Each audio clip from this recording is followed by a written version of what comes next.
not working today. Yeah. Hey, if you got this part of the video, you've got the live unedited edition. Home Gadget Geeks, Thursday night, May 7th, 2020. Glad you are out here to be with us tonight. A little bit of pre-show. If you've got this, if you've come in off YouTube, you haven't watched this before, whatever, however you came in, however you got here.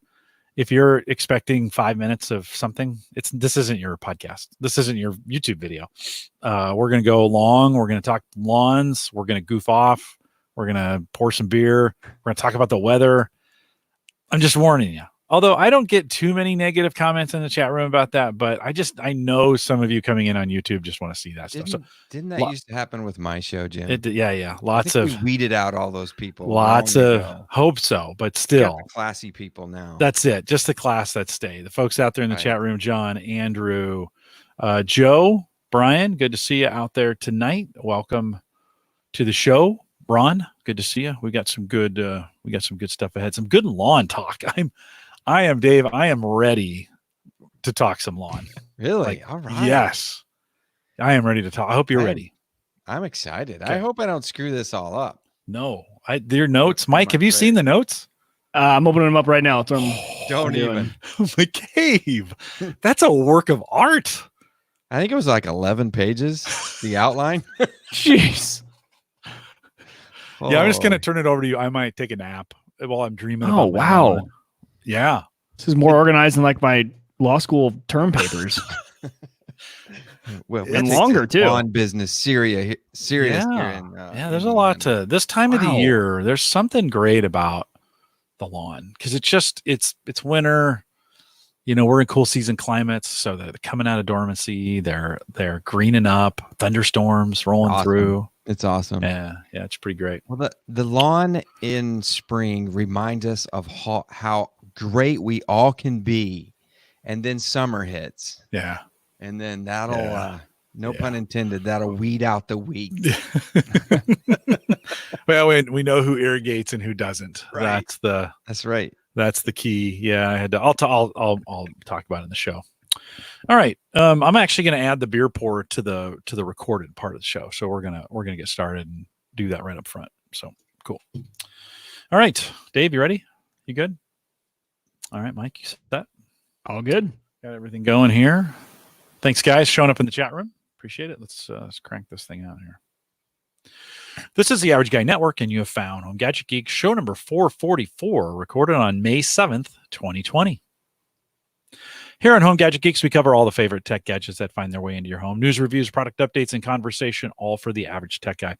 I'm your host, Jim Collison, broadcasting live from the AverageGuy.tv studios here. And Mike, I think winter's maybe trying to inch its way back. We're going to talk a little bit about this in the lawn show today, but it's a little chilly out there. I got a hoodie on. It's kind of chilly, right? A little chilly and a lot of rain. We've been so used to this gorgeous sunny weather, and we've had a lot more rain lately. But you still can't complain when you're above 50 degrees, I guess, at this time. No, it's not bad. Dave, been chilly and rainy for you? Have you guys gotten much? It has been. It's been really off and on, and we got freeze warnings for tomorrow night and a little snow coming. So. Wow. It's been a while since we've done snow this late in the year. Yeah. I mean, I remember a May 1st snow, but I can't remember one that this late. Well, there's no planes flying around above, so the atmosphere is getting a little bit cooler. Maybe, of course. Speaking of cooler, we will have some cool show notes. I don't know, Dave, what I'll bring over from your show notes because they're pretty amazing. But we'll post the show out at theaverageguy.tv. Don't forget, you can join us live on the mobile app each and every week. Get it at homegadgetgeeks.com, Android, iPhone, download it. You can have it for free. Best way to listen when you're on the road, when we get back on the road, maybe. You can have that, or walking around the neighborhood, walking the dog, doing the chores, mowing the lawn, in this case, out pulling the weeds, trimming the roses, whatever you're going to do out there. Throw those earbuds in and listen to us and stream the show each and every week. Don't forget to follow the show schedule, too. I actually got that going on Eventbrite, so theaverageguy.tv.eventbrite.com. You can see up-to-date what's coming up. Mike and I are here next week. No, Rich Hay is here next week, and then Mike and I have a show coming on. And then Chris Nessie from last week is going to show up as well the week after. So if you want to know that, go out to theaverageguy.tv, theaverageguy.eventbrite.com and get that done. While you're out at theaverageguy.tv, head out to theaverageguy.tv/subscribe. Newsletter is back up and running again. I'm sending it out on mostly weekly schedule, kind of is what I'm saying. So if you want to hear from me on a weekly basis, just know what's coming out on the show, what's coming ahead. Subscribe to the newsletter, and we'll do that as well. Big thanks to Brian Friedlander and Nathaniel Endley last week, who joined us for that conversation around how COVID has affected the education system. And Mike, we went for an hour and a half. I thought it was really good, and I appreciate those guys for doing that, bringing it. Like we had scheduled Chris Nessie to be on. He lost power that night, so we're going to have him back on to share that here in a couple weeks. But appreciate those guys both coming back. Dave, we're going to do a little before we dive into the lawns. You can't really talk good lawn care unless you talk a good beer pour, right? I mean, mowing, right? It's the first step. Mowing lawns and beer go together. We normally do this in the pre-show, but I thought I want to bring it into the regular show on a regular basis, kind of just what we're drinking and what we're doing in the evening. I've gone, because we're out, Andy Coffee sent us some beers, and we went 5 weeks on those, and we're out. Hint, hint. I'm just saying, Jim at theaverageguy.tv if you want to send some emergency beer. Mike, I'm fully back to the emergency beer supply. I still laugh that you are back on Bud Light. And I laugh that you're calling it the emergency beer supply. I think that's become your new favorite beer, and you just don't want to admit it. It's actually pretty good. I know. No, it's not. It's not. Dave, give us your opinion of Bud Light. What do you think? Do you yes, no? Oh yeah, no, it's Yeah? I mean, that's fine. Beer, Bud Light, Coors Light. I like a good Miller Light. Oof, can't do Miller. Any beer. Any choice? Just any American beer. I'm good with. Yeah. What are you drinking, Mike? I went with the Leinenkugel Summer Shandy today. That's a good summer Whipping start. out that refreshing beer. I know. Yeah, it's the first one I've had this year. It's always a good first beer. I'll admit, I don't drink it as my normal beer all the time. It almost gives me dry mouth a little bit. I don't know why. For some reason, the stuff in there I'm like, I need like water while I'm drinking my beer. Which obviously when you drink Bud Light, you don't have that problem because it pretty much is water. Wow, the roles have reversed. I'm not even making fun of it because I like it, but someone's got to knock it. And when it's not you, I don't know what to do. Well, you went from Mac to PC. I can go from only craft beer to Bud Light. So right. Yeah. Yep. Yeah, it is good. Actually, Bud Light Lime is one of my favorite when I'm running. And after the run, a good Bud Light Lime for whatever is just super refreshing. And so I've enjoyed that. Dave, when you're out mowing, we're going to talk about lawn care here in a sec. When you're out mowing, you come in, do you like a cold beer when you're doing that? Yeah. Definitely. You got to have a cold beer after you do some yard work. And the typical American way to do drinking beers in the lawn is a nice lawn chair, a couple of cold ones, and a sprinkler going. You drink a beer, you move the sprinkler. You drink a beer, you move the sprinkler, right? Yeah. That is a dad dream right there. That is complete dad mode engaged with some jean shorts and some white, white green screen New Balances or green stained New Balances. Oh, that's the dream, man. We've pulled it all out, all the stops out for tonight. Right, yeah. I've kind of moved all my it's mostly evenings that I enjoy beer. I still feel weird about if I pop one open at 2 or 3 for whatever reason, still a little too early for me. And that's just a me thing. But I know there's some folks that on the weekends all the way. Well, if you want to send us your beer for us to try, you can do that. Send me an email, Jim at theaverageguy.tv. I'll show you how to do that. Or we've got the Discord group going where we have a beer channel, I think, and that's really for us to try beers. Mike, you and I this weekend will figure something locally that we can get distanced, that you can get, you're close to you, I'll get close to me, and we'll have those for the show next week. So far it's only Justin Simmons and Bust Out who have posted over there. So there's the beer channel now in the Discord. So go there and at least just list out your favorites so we can have a list we can start just going through all summer. Yeah, we should have somebody deliver it to us. Oh. Or something like that. Get one of the local breweries that's doing, I don't know if they do delivery. Maybe we'd have to do curbside. We'd probably have to go pick it up. Yeah. I would think. Dave, have you gone out and picked up? Have you done a lot of carry out during this time? Yeah, we try to do it. Actually, we've done it a lot, to be honest with you. Yeah, good. I'm tired of eating groceries. I want to eat restaurants, Tired. Oh yeah. Well, we haven't probably done it as much as we should have or could have. We've been cooking a lot in the house, so it's been good. I've also taken to composting as we're talking about the lawn. So as we're cooking fresh, we've we've kind of gone to some composting, and especially the coffee grounds, and those are really great for the lawn. So we've been composting those. Well, after the last show, Dave, we just had you on a few weeks ago. It wasn't very long ago, and you and I got talking about something, and then you started writing a book on what you're doing there. I think I said something to you about, hey, what are you doing on your lawn? You're talking about measuring temperatures.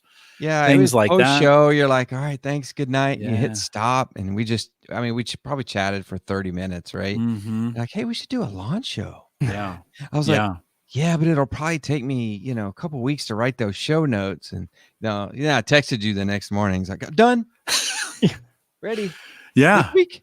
Yeah. Well, it's a good week to talk about it or a good time of the year to talk about May. At least here we're in the Midwest in the United States.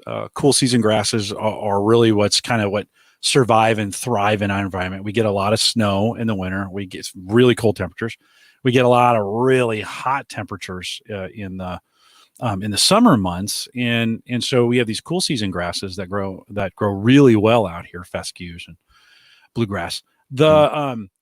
A lot of times, Dave, this time of year is just the best time to be a lawn guy because you can almost not try and it looks really good. Yeah. Right. Absolutely. I mean, your lawn's looking good. Now you've been trying. We're going to talk about that here in a second, but it's that shock for a lot of people. They get out there and they're like, oh, my lawn looks so good. And then, June comes and we start seeing some 90s and 95s here in the Midwest. I know our friends down in Arizona and Southern California, they're already seeing those temperatures, but here, at least here in this part of the Midwest, that summer comes on and it really separates the men from the boys, right? That's right. During the summer months. Springtime, everyone's a lawn genius because the yard is doing the work for us, right? It's taken all of those nutrients that it stored all winter long, and it knows this is Mother Nature. I've got to grow as much as possible and establish roots and then hope for the best when the summer heat hits. Right? Yeah. Yeah, well, and the weeds are out this time of year as well. Dandelions are in full effect. Yeah. I told my daughters we were walking the other day that dandelions have won the evolutionary game of propagating because they're everywhere and you never get rid of them. And if we could just learn to like them for what they are, and I could grow a whole yard full of dandelions, I think I'd be the winner. Find some way that they would like cure cancer, right? And we'd just all grow dandelions. Yeah, no, it'd be good. Well, you put in a pool and you put in a pool house, and that kind of tore up some yards. So kind of walk us through from that pool install. You had a lot of things to fix. I was there. I saw they had run over a bunch of stuff. I think they broke some of your sprinklers in the process. I tore up everything, Jim. Yes. Yeah. Give us the lowdown on that install. That's what started my evolution, because we had the pool done and it's in the backyard, and there's no way to get to the backyard except through the front yard and through the side yard. And that's all the digging equipment and all the concrete trucks for the pool deck. And we also put in a pool house, and I don't know if you can see it right here. That's the outside lights for people on video on the pool house. And just doing all of that work created a compaction zone in part of my front yard, my side yard, and my backyard, where all of those concrete trucks, they didn't pump it from the street. They actually had all these huge trucks driving over the yard. And in some spots, they laid down limestone rocks.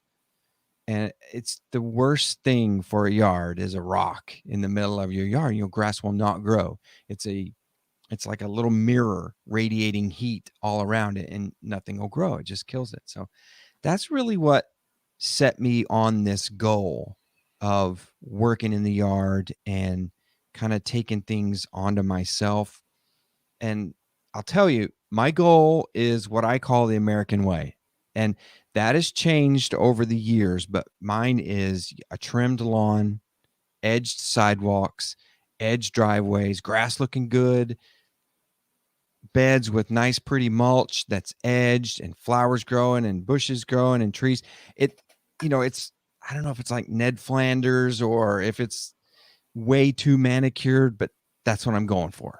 That's my way. I know there's organic ways to do it, and I try to do it the best way I can. I try to do it with positives and not negatives, not a lot of chemicals. Yeah. So, well, and do you feel like you have some neighborhood pressure for what? I mean, you live in a nice neighborhood, and everybody's got manicured lawns, and I'm sure they're hiring guys, services to come out and do that for you. And there's a little bit of pressure why not just hire the lawn guy? Yeah, everybody cuts, has professional lawn cuts around me. It's just one of those neighborhoods, right? There's a big HOA, and maybe I don't know. I don't even know how to describe the neighborhood, but it's the type of neighborhood that hires things out, right? They take their shirts to the dry cleaning. When they come home in the evening, they bounce the kids on their knee while someone else mows the yard. And I've never hired out my mowing, but I have hired out my fertilizing. And so that's where I kind of got into this rebuild period after this pool went in. The pool went in, and we had a landscape company. The landscape company was actually in charge of laying out the landscape with the pool and making up all the engineering drawings. And they actually did the engineering drawings for the pool house. I have a pool house that has a shed for all of my tools and my mower and all that kind of stuff. And there's also an attached bathroom. So hopefully no kids are, peeing in the pool. They can go to the bathroom and do their business there. So this landscape company promised me, they said, we're going to leave you better than you are now. Right. And so I was like, it's great. I'm just going to let them handle it. They're saying they're going to plant these bushes and these rose bushes and these trees. Perfect. Just get it done. Leave me better than what I look like now. And needless to say, that didn't happen. There was certain environmental variables about when they were doing the job, when the job was finished, because while the job is going on, there's no chemicals being put down. There's no pre-emergence being put down. The crabgrass, the weeds, everything just exploded. Now, I could have done some things different. I probably should have taken on, the other half of the yard myself, so it didn't look awful. But I just kind of embraced it and said, I'm just going to mow it down, and then when it's done, we'll fix it up. So they created a mess, and what I did is I hired a chemical guy. I said, I need help. I need help to dig out of this mess, and I needed expertise. And so this is kind of where when we start talking about DIY versus hired. And so you have a couple of options. You can do upkeep yourself. Now, I'm assuming everyone listening to this show, everyone out there in your cars right now, let's just nod, right? You got this. We're going to edge, we're going to mow, we're going to trim, we're going to blow, right? Those are cool tools. If you don't have a backpack blower yet, that's one of the coolest tools ever that you can have. Now, some guys don't have a big enough yard, right? Some guys have those little patches. Maybe you don't need that.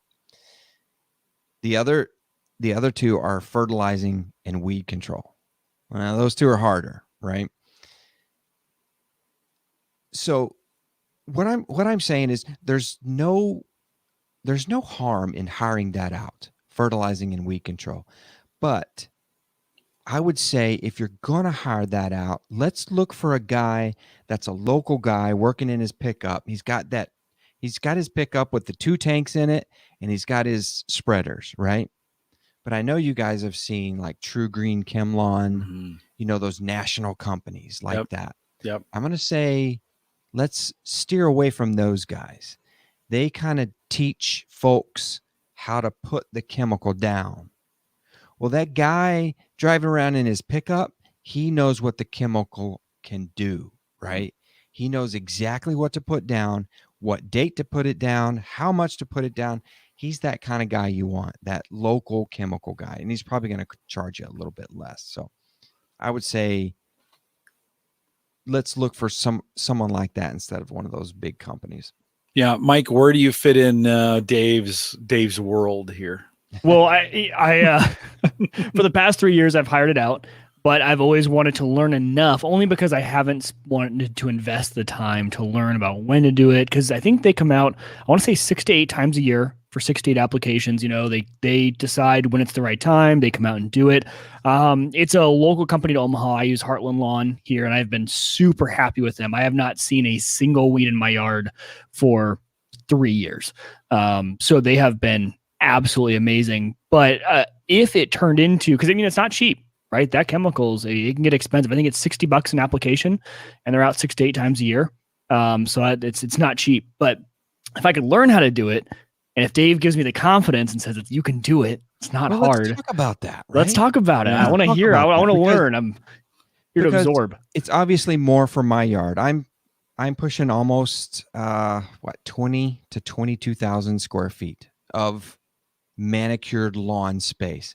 And man, when you start adding up the bags of stuff, that's expensive. Mm-hmm. So the smaller the lawn you have, that's good. I think about a $60 a month fee. I mean, that's hard to beat, honestly.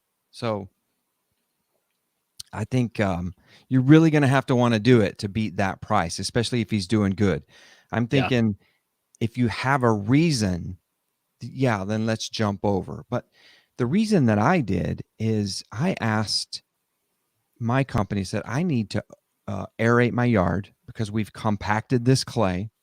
I need to overseed and aerate. And the bills for those were going to be upwards in the $600 range. And I was like, there's just no way. Yeah. There's no way I can go rent, an aeration machine, which I've done many times. Mm-hmm. So that's kind of at the point where I said, I'm kind of getting what my wife and I call the big house tax. So when they roll up to a big house, they're thinking, okay, yeah, my bill just doubled, really. So Mike, you can save money in the long run if you take over your hired service. And the first thing you can do, since you've been hiring it out, is you just gather up all your receipts and just see what they've been doing. Now, if they haven't told you what they're doing, you can ask them, what did you put down and when? I know you have all the dates, but sometimes those guys, when they put the hanger on the door after they're done, they've said exactly what they've done. Yeah, they do. Yeah, it's hey, this is what we put down. We put it down because of this. It's actually a pretty educational sheet. Exactly. It'll tell you, stay off the lawn. You need to water this in 48 hours from now. Don't water it, whatever it is. So I didn't even think about that, about utilizing what they're giving me the playbook. If I can do it myself. Didn't write down exactly what the chemical was, you will know just by doing a little bit of work, saying, okay, they came out March 1st or April 1st, and they put down a pre-emergent. Well, there's like 2 of them they can do, right? So what they're doing and when they're doing it. And then they probably did maybe a late May, early May, maybe 1st of June. Yep, they just came out actually a week ago. Yeah. So early May, they did a little boost of a small fertilizer to get you into summer nice and positive. So you've got all of that. So just gather it all up. You will save money in the long run if we can get you to that point. Okay. So there's a couple of things we need to do first, guys. And when I'm going through my list and I'm trying to get everybody to do the right things first, I'm going to try to sneak in some tech, because I know we're a tech podcast. I'm a tech podcast, but it's kind of hard with some of this, right? Because some of this is like, it's a lawnmower and a sprinkler. There's not much tech to that, but we can try to get it in a few areas here and there. Yeah, so I think there's actually a little more than we think to it now. No, you're right. Yeah, you're right. And some of these lawnmowers, Jim, I mean, you really can geek out about a lawnmower. You can't. Well, you just water in your lawn. You can add some tech. So, I mean, just knowing what's going on, and let's not get into weather stations. We won't even talk about that tonight. Oh, that's the fun stuff. Yeah, no, right. We will talk about that. And if Jim, if we start getting into midnight and we haven't finished this podcast. Yeah, we can always do. We'll do part 2 in a couple weeks. Yeah. Oh, that'd be like a crossover podcast. There you go. That would be pretty great. There we go. All right, sounds good. Well, what do we need to consider, Dave? What are some? So the first thing we got to do is we got to find out what zone you're in. We have to know some information first. I want you to know what zone you're in, and you can just Google lawn zones and figure out which one you're in, right? If you guys have seen that map across the United States with the colors, and you're up at the top, you guys are at the top, so you're probably Do I even have I the think map we're 4. open? I think we're in zone 4. Okay. I've never seen this map. This is all new information to me. Yeah, no, there's a growing zone map that you can go to. Yeah, just Google what's my growing zone, and it'll tell you exactly what. And then all the plants you buy, the grass you do, all that stuff's governed by the zone. Yes. Okay. It tells you the big one is what we're fighting right now is when is your last frost, right? When can you put those tomato plants out on the back porch? And for Indiana, it's about May 10th, and we're about to get one, tomorrow. It's pretty close though. That's pretty accurate, right? Yeah. I mean, when you think about that, that zone is the kind of the latest possible frost. And this year for you guys, that's probably going to be true. Yeah. The second one is probably the hardest one for the beginning lawn care guy. And that's what kind of grass do you have? That's another good question. That is one that you can probably find when you first interviewed that chemical guy. Maybe he didn't even say anything. The northern zones, you guys, I mean, what we have are the fescues. We have perennial ryegrass. We have Kentucky bluegrass and fescues. Those guys down south, they got crazy stuff, zoysia and bluegrass, and they completely different world almost in what you do with your grass. It's completely different. So you can't watch a YouTube video of a guy in Florida, telling you how to take care, and when to put down when you're up, up here north. So the next one is not hard, but folks think it's hard, and that's to get a soil test. When we evaluate the health of our soil, we'll know what to put down, because you can go out and buy a fertilizer from Lowe's and it's fertilizer, right? You throw it down, the grass grows. You do it again the next year, it grows a little bit.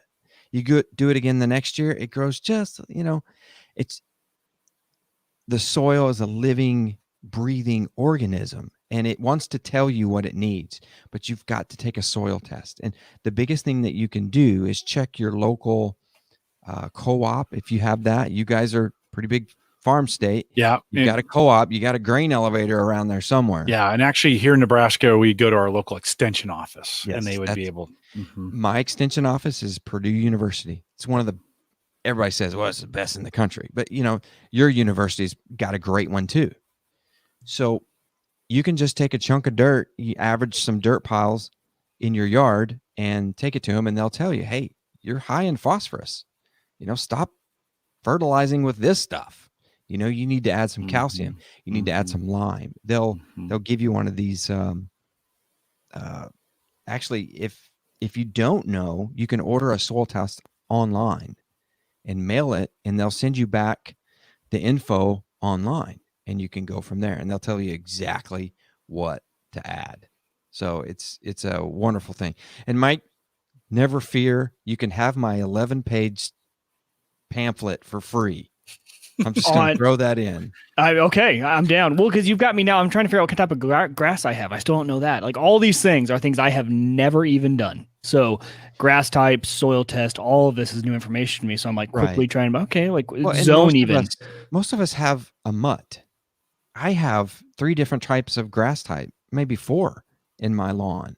Oh, really? Yeah, it's crazy. I'm trying to do one type, but that typically happens when you have even a new house that's built. They'll take the cheapest grass seed they can get. It's called Contractor mix, and throw it out, and it's made to come up fast. Yep.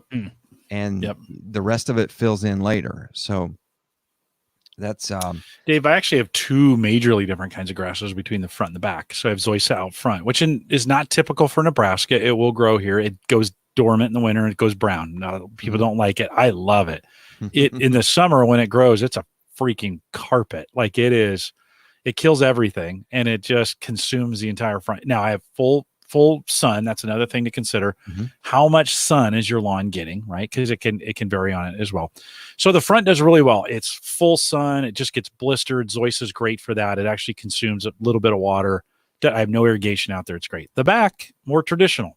Bluegrasses, fescues, I go to Sutherland's here, Mike. That's a good grass store here in Omaha, and they're the pros. And Dave, this is maybe another tip: is if you're buying grass, well, that sounded bad.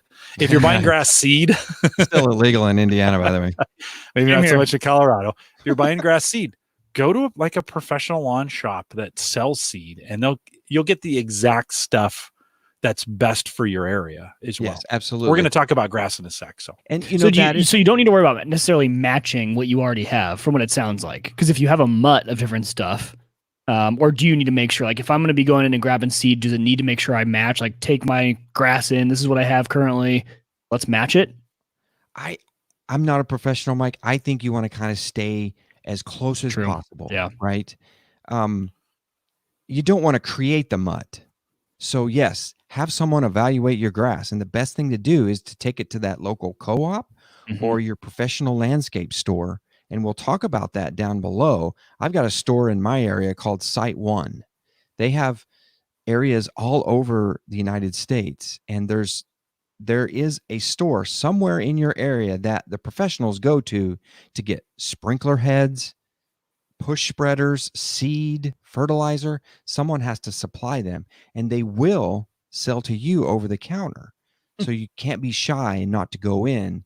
And when I go, it's like how I used to feel when I went to Best Buy, and I'm just looking around going, oh my God, this place is so great. I'm going to get this and this. And I go in there and I'm just total geeking out, just looking at all the stuff.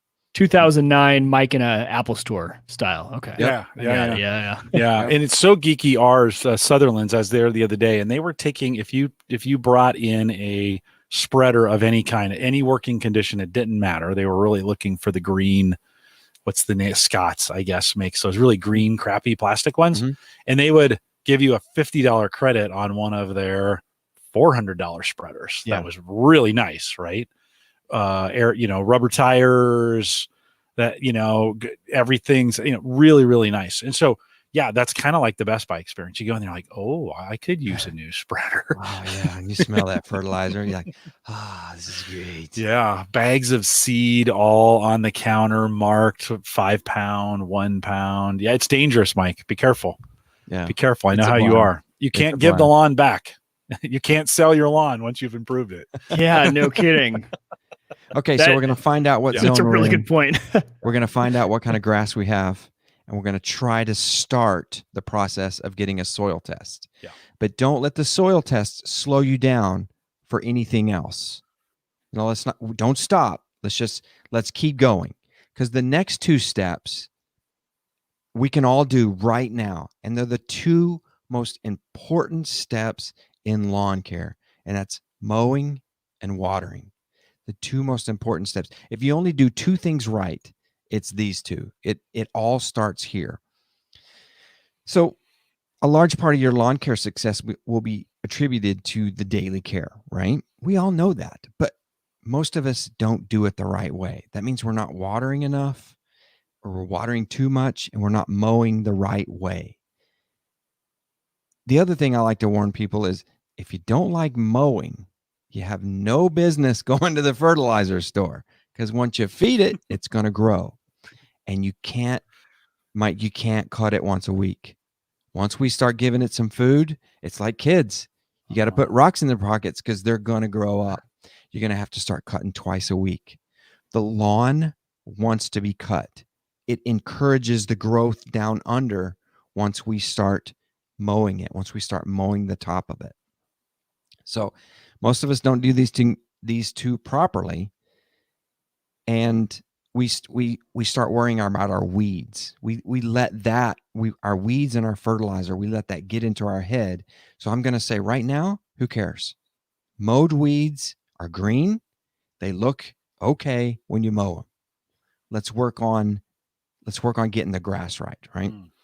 So I tell folks, there's a really good premise behind this, is that very, very healthy grass will actually choke out the weeds. It will. Absolutely. And so you can oftentimes, if you can't get to those, I'm with you, choose healthy grass, because it will consume the weeds, and you won't have to do it. My dandelions this year got overcrowded by the lawn, and they were really small. So pulling them was super easy. Like, and I've had maybe 5 so far. So it was really so that's great. Healthy lawns before weeds for sure. Yes. And Mike, you may have a lawn type that actually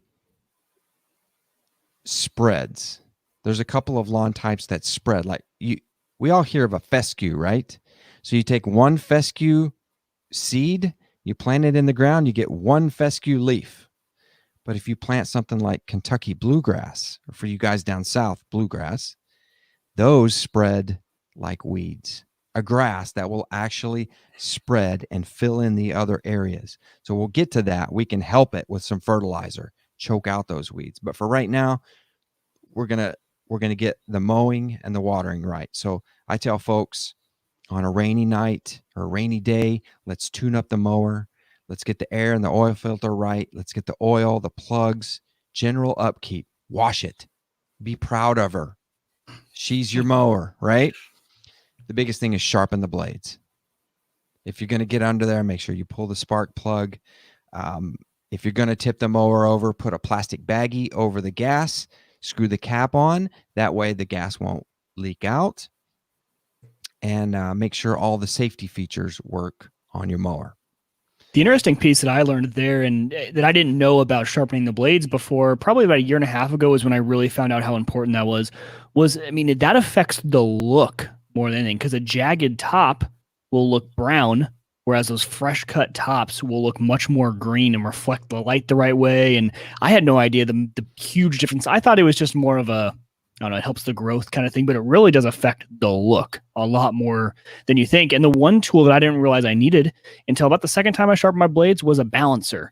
You can do it with a nail too, and you can do a nail and just making sure that after you sharpen it, the blade is even. But there is a simple $5 awesome little like metal cone. It sits on top of a stick, and you just set it on top of there and see if it balances out for $5. Makes it super easy. I just do it on my bench grinder, run it real quick, and that has been for me the biggest change that I've had in mowing is just having a sharp blade. I do it probably 4 times a year, if not that's 5. Good. Yeah, that's great. Just to make sure you've got it, doing Mike. it. You've got it. Yeah. Keep going. Yeah, that can be found on that wonderful aisle at Lowe's where all the mowing equipment is. Yeah, that's where I found it. Yeah. Yes. Didn't know I needed it until I was walking through Lowe's. Of course, you find stuff you need. Also leveling. Make sure your mowing deck is level once you do that. And a sharp blade will not rip the top off. It will actually cut it. And you can tell because it will be ripped. It will be yellow. It might be a split end. The grass blade may look like that. It'll have this little tall spot on the other side. So that can really create some really angry grass. I say this is your first investment. You don't like your mower? Go shopping. Go get you a nice mower that you're going to enjoy using. It's the best time in the world to catch a podcast. I put my buds in and then I put my ear protection over, and it's the great. I mean, you're listening to a podcast and you're mowing. It's a great thing. I need to do more of that actually now because we've been inside. I'm not listening to podcasts as much. I need to recapture that time for sure. Yeah, Dave. What about this time of year? It takes. How do we get that weekday mow in? How do you do that? Like for some folks, that's tough when you have to mow twice a week. How do you get past that to get out there on a weeknight? It is. And so what you want to do, sorry, I just got a text. Dave, set the alarm. So I just set the alarm. So Jim, what you want to do is try to plan it on a Wednesday. Maybe figure out when your big mow is. Some folks may do it on a Friday night so they can work all night. So they have Saturday to do what they want. When is your big mow? Most people do it on Saturday, right? Do your edging, do your trimming, do all of that good stuff on your big mow night. And then take a Wednesday night and just fly through the yard. Just fly through and mow it and blow it, and you're done. If it's going to rain, move it to Tuesday or Thursday. And the reason that we're doing twice is most folks make the mistake of mowing too much. Where your mower is chugging along or you're kicking out these big clumps of grass and that stuff dries all over your lawn. You're cutting too much. You're stressing the grass. You just want to cut the top 1/3 off of those blades of grass. And you may actually have to get out there and make a high pass, and see how much you're actually cutting off of those blades. And if you need to make another pass and lower it a little bit, you can. If you need to raise it, it's very simple. So we're going to cut the top 1/3, and we're going to do that twice a week. So Dave, I always bag my lawn when I mow. Is that a bad thing to be doing? Am I starving my yard of the natural nutrients of the cut grass that's being cut if I bag every single time? You kind of answered your own question. Natural nutrients of that lawn. If you are fertilizing, there's fertilizer in those blades of grass that when you cut and they settle back down, they will. It's been proven in those universities that they will refeed the lawn. So you do want to let those clippings get mulched in. Now, don't just cut them. Make sure your mower has a mulching blade and a mulching plug, because if you just let that stuff fly out the side or fly out the back, it won't be cut up. If you plug the back with a mulching plug, it'll keep spinning inside of your push mower, and it gets cut up into little bits, and it'll get absorbed down into the soil much better. But if you let it go too tall, you can't. That's one of those kinds of things. You're going to actually do some damage by clumping that grass and throwing it back on top of it if you try to. So if you're doing top third, like Dave's talking about, every time you can mulch it in there every single time. Summer is a great time to do that as well. But if you've let it go too long, I'm in that boat. I've been busy all week, couldn't get out to it. It's going to need to be bagged. It just is what it is. I do a system during the year where I continue to fertilize it. I'm not as worried about it, but I do try to get that back in the lawn just as much as possible. Okay. Well, you may not want to hear this, but some folks, if you come back from a 4-day weekend or a vacation or something and it's tall, cut it twice. Still just cut that top third off of it. Maybe wait for the next day, cut it again and remulch those in, or even do it the opposite way you've done it the same day. I know that's painful, but you get to listen to Jim and maybe even reset, during that. So I don't know. I kind of like it. If you got a good mower, going back over it again is not a big deal. If it's wet, it is a big deal. Like let that dry out in between cuts. But no, that works out pretty good. Dave, let's talk a little bit about watering too. Sure. So you said cutting and then watering, right? Watering's a mystery to me. I get the cutting part of it. So what have you found out? And there's some great tech in watering. What do you do? How do you, I don't irrigate, by the way. I don't water very much. And that's probably why my lawn struggles in the summer. Teach us some things about watering. Okay. Well, you just reminded me something I don't even have in my notes. And that's doing a DIY sprinkler. But the biggest thing is knowledge, right? We need to know what our grass is, and we need to know what our soil type is. Some of us have got sandy soils, loam, red clay, dark clay. We need to know what that is so we're not doing this wrong. For most of these yards, we're just going to throw it out there. You need 1 inch to 1.5 inches per week, right? You don't want to put that down all at once, and you need to adjust with rainfall. So maybe, just maybe, that might be a good reason to get a weather station. I don't have one. I would like to have one, but I just kind of track it, right? We got a 1/4 inch over the last 2 days. You just keep that in your mind.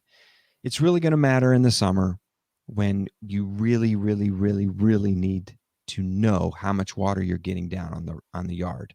So, tech alert, Jim, and for everybody in the video, I've got the nice programmable sprinkler that has an app. This is the Rachio version 3, and it's not hooked up because I have the version 2 and it's working just fine. This was a review unit that you know how those review units go. Yeah, Dave. So what does it do? So it's a very easy thing. You can hit YouTube up and replace your old school where you have to go to the back of the garage and turn it over to the run knob if you have a sprinkler system built in. I should have said that up front, right? If you have a sprinkler system built in, you can go and you can replace that old box in your garage or even outside in a box with something that's hooked up to the internet. And what this is going to do for us is via an app, it's going to allow us to set up our zones, set up what kind of soil we want to do. Do we want to do water conservation? And the app will know I have to water at 6 a.m. But hey, you know what? It just rained last night. Maybe we're going to skip this cycle and we'll just go from there. It's really smart in being able to hook into the weather and also allow you manual control. The best thing in the world is standing out in the middle of your front yard with your phone in your hand and tapping zone 2 and having that baby turn up and start sprinkling. That is the coolest thing ever. That's Mike, do you have sprinklers? I do, and I was just going to say I am terrible at going and turning them off when I know we've had rain. And I our water bill's pretty high from them. And we have a pretty big lawn, not as big as yours, Dave, but I think I calculate 15,000 square foot of lawn, and it sucks up a lot of water. And so something like that has been on my list of stuff to look at and implement. I'm so bad, Dave. I don't even know what zones are which. I've been in this house for 2.5 years, and I still have not done the process of going out and mapping and drawing out where all my zones are. So the sprinkler guy came out. He kind of did a recommendation and set it, and I have honestly just trusted him and left it, and I haven't changed it. Yeah, you definitely want to take that back under control, because you have a wonderful opportunity here to tech up your 15,000 square feet. Get a ratio. You don't have to get the version 3. Version 3 added 5.8 gigahertz, and it added a couple of other bells and whistles. But depending on where your unit is, if you think it can reach 2.4, the 2 gigahertz band, like mine was in my garage, and it gets plenty of Wi-Fi there. So this thing is going to save you. And one of the things it does that I think is really cool is you can tell it to cycle your zones.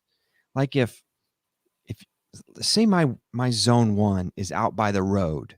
Well, what happens all the time with everybody's zone that's on the street is you water the street, or you water so much in the grass, and it's got this angle of tilt going out to the road. You're watering the road. Well, you can tell zone 1, hey, let's put this zone down in 3 steps. Do a little zone 1, a little zone 2, a little zone 3, come back to zone 1. It will cycle that, and that allows that water to soak. So you're getting everything that you sprayed out, and it will save you water, and you can sometimes even water less. So maybe 5 minutes a zone spread across 3 times, as opposed to 15 minutes, and that water coming off the lawn onto the street and down into the gutter, because it hasn't been absorbed. Yes. When you were saying water in the street, I was also thinking about those sprinklers that haven't been checked or adjusted in a while. Exactly. Like, this is where it's fun to stand on your lawn with the app and try these zones, just to make sure your sprinklers are actually hitting the areas they're intended to hit. Yes. Because you've seen those neighbors, and you drive by at 5 in the morning. Yeah. They're watering your car. They're getting that hard water on your freshly washed car. Yeah. Mike, you need to do the rain controller dance. There's run a single zone set up on that thing somehow, some way. Figure it out, set it for 3 minutes, slide it over to run, and start jogging out to where you think it's going to be, and look around. Have a spiral in your hand. You don't have to draw the map yet, but write down where it's at, right? Let's get your zones right. And then you can get one of these things for like $150. Woot.com has them all the time. The Ratio 3s? Yes. Yeah, because I was just looking at them on Amazon. It looks like about $214 right now. Seems to be the running. 2. Well, the first thing that you've got to know you have to know is how many zones do you have? Your controller may 9, be set I believe. Up. Okay, it may be set up to control 12, but if you only have 9, there's no sense in buying. If you only had 6, there's no sense in buying the 12, right? You can buy just 6. Got it. And someone in chat, Jim, just said take a picture of it, and that's a great tip. Take a picture of it, and then when that 3 minutes is up, go back in, set it to zone 2, 3 minutes, and run out and find where that one's at too. Yeah, just take a picture of it running, right? You'll know exactly where your heads are. Yeah. And then write that down so zone 1 street, zone 1 or zone 2 middle front, back right, back left, or east, west, however you know how to find it. Mike, run that the drone up in the sky and just take a picture and then run the camera and just talk into it. Okay, I'm turning on zone 1. Right. Okay, I'm turning on zone 2. That's pretty good. There you go. Go to the backyard. I was thinking about just taking it up there, taking a picture straight down, and then drawing on the picture. But yeah, you could. Yeah, just in that, and you'd see them come on and have a little movie of it. Flying that from the garage. That sounds like a recipe for me hitting another tree with that thing. with a beer. With a beer. Yeah. Hold my beer and watch this. Or just, you know what? Emmett's getting old enough. Here, Emmett, you go fly the drone, and Dad's going to stay here. That's right. Yeah, that's right. Yeah. The other thing is, guys, is if you do have an online controller, it loves to save water. So you have to go through the settings and know what's going on, especially if you take like an extended vacation. I remember we took an extended vacation, 2 weeks, and came back late summer, and my yard was, I'm not going to say dead. It was dormant, right? When the grass is not getting its water, especially in that summer heat, it will go dormant to save its roots, to keep its roots alive. And I got back and my controller was like, look at all the water I saved you. And I'm like, my grass is dead. So I tell people, don't trust it, right? Measure the output of your zone, because some zones are different. Some zones have different heads. So the biggest thing that people tell you to do is do the Tuna Can challenge. And that is, Mike, you turn on a zone for a long time and run it until you can capture a 1/2 inch of water. And they tell you to put tuna cans out. You don't have to put a tuna can, but that's what the challenge is called. You need to put out some type of measurable cup or device. Don't do a rain gauge, because that rain gauges are trying to get water coming straight down. You need to do a can that's capturing water kind of flying in from all directions. And know how long it takes for zone 1 to put 1/2 an inch of water down, because you're gonna water 2 times a week, right? Starting at like 3 a.m. So it's kind of done before you get into the car and drive to work. Well, if you don't know how much you're putting down, how are you going to know when you put it, if you get 1 inch a week? It's a total guess for me at this point. Yeah, you're right. It is for all of us. Yeah. Because we haven't gone out there to do that. We just kind of guess. You kind of go out there and go, wow, it's a lake out here. Maybe I'm going to turn it. That's exactly what I do. It's a lake, or man, it just did the sprinklers and it's really dry. I can still walk out here in my socks, a few hours later, and it's not wet enough. You're mowing and it's crunchy. Right. Yeah. Yep. But I'm doing it way more than twice a week. Is that I'm probably way over watering my lawn. I think I'm Monday, Wednesday, Friday, Sunday, or something like that. Well, it just depends how long and how much and how long they're running for, right? Absolutely. Yeah. We're all different. No one can tell you you're doing it wrong, but it does sound like maybe you could cut that back, but just know what you're doing. You've got that automated system. Just know what it's doing. The biggest thing with these systems like the Ratio is you can adjust for summer. You can adjust for summer heat, and you can adjust for rainfall that's coming down, the free water. Dave, the summer heat's interesting because oftentimes I hear people turning on their sprinklers to cool the lawns down, right? So we would typically water at 3 in the morning, whatever your cycle is. But in the really, really hot days, I've heard of folks saying, oh, no. We run a quick cycle to cool the lawn down, not to water it, but to keep those. It's a great thing to bring up because it's so controversial. I call it that midday heat cycle. Mm-hmm. And I did it last year just to try it. And I think it worked well. Jimmy, everybody's different. If you just water a little bit, your grass may kind of brown down and go dormant. Because let's face it, some folks get some gnarly heat. We're talking 100 degrees. You're not going to fight that. Kentucky bluegrass, like my grass, above 85 degrees, and it really starts stressing out. So you really have to decide how much you're going to do to keep it green during that time period. And if July and August are just notorious for heat, you kind of have to decide, am I going to do this or not? Am I going to chase the kids off from my midday cycle or not? So There's a low-tech solution to that too, and that's when you see somebody in your neighborhood, and their grass is better than yours, knock on the door. Well, when we can do this again, knock on the door and ask them what they're doing. Like, now they may be paying for that, paying for it in water, paying for it in a professional service, paying for it that way. But I think it's great. I mean, oftentimes we miss that neighbor has the same soil in a lot of cases, is in the same conditions, getting the same amount of rain, same amount of sunlight. Trees may vary, some of those kinds of things. But I think asking around by your region to the person who's doing it right, pretty great idea. Pretty low tech too. Yep. Yeah. Find that guy that's pushing a mower. If you don't see someone cutting their yard, that means someone's cutting it for you while you're at work. Yeah. Or maybe even ask them who they use. So if they do it themselves, who are you using? To get some advice on that. Well, now that we've talked about it, you got 15,000 square feet and you're paying $60 per application. I'm just going to tell you, keep that up. That's a great deal. I'll keep them. That works. Especially if they're doing a great job, Mike. Why they are? Yeah. Why put someone out of a job if they're doing a good deal? Because I think that's a good deal. You can get a bag of fertilizer for $25. You can get some for $13.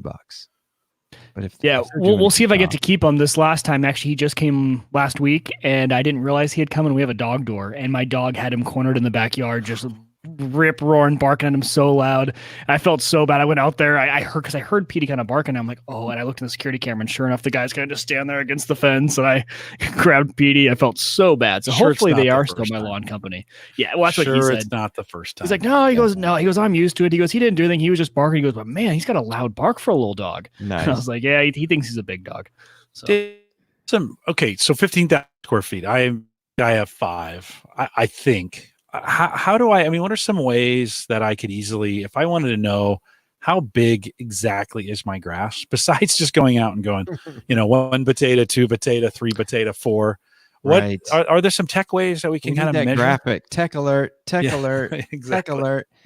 So I'm gonna teach you the most freest thing in the entire world. Freest, that's a new word. Google Maps. Did you know if you go to maps.google.com, find your house, zoom in as much as you possibly can, and right click. Maybe I need to do this right now so I don't get it wrong. And right click. You need to go to the satellite. So enable a satellite. Are you guys going to do it at the same time? Yeah, we're going to do it. We're all going to do it with you. Okay, we're all because I just did it an old school way. I'll tell you how I did it after it. Okay. I want to see if I get the same sort of result. Yeah, so you go, it helps if you have a good square patch, which I do not. So find your house, fellas. Find a nice corner of your yard and right click right there at that point. And at the very bottom, measure distance. Oh, there we go. It's going to place that. It's going to place a little dot on your yard, and you can just dot all around. You don't have to make nice square rectangles because, I mean, I've got circles in my yard. You can click every couple of millimeters to get that perfect contour of your yard. And when you have a nice long section, just do the long section and keep going all the way around your yard. I'm just doing my yard real quick here. I know nobody can see. And when you get back, click to the start point where you started, and it'll enclose that, and there'll be a little bottom box on your page, and it'll tell you distance around, but more importantly, total square feet. Did you guys get that? I did. That, dude, that is great. It's amazingly free. Yeah, it is. And I think so. Mine says total area 1,213 square feet. So I know that's the front yard. Okay, that's the front. That's just the front. I'd have to do some stuff in the back, but no, that's great. That gets me started on this. I've always kind of just guessed, I get the 5,000 square foot bag because that's what I kind of, I'm like, well, I don't have any more than that, but now I know. So we're going to get really basic here right now. And this is something I used to do before I knew it was the thing, right? And I should have brought it up here. I have a spiral. It just says garage on it, right? It's one of those old 10-cent spirals with the color on the front that you can put an eraser on and write on it like you used to do in junior high. And it's my garage spiral. Anytime I need a cut list for the saw, or I mix up some weed killer, how much did I mix? What is it? And we're gonna take our square footage of our yards and we're gonna put it in there.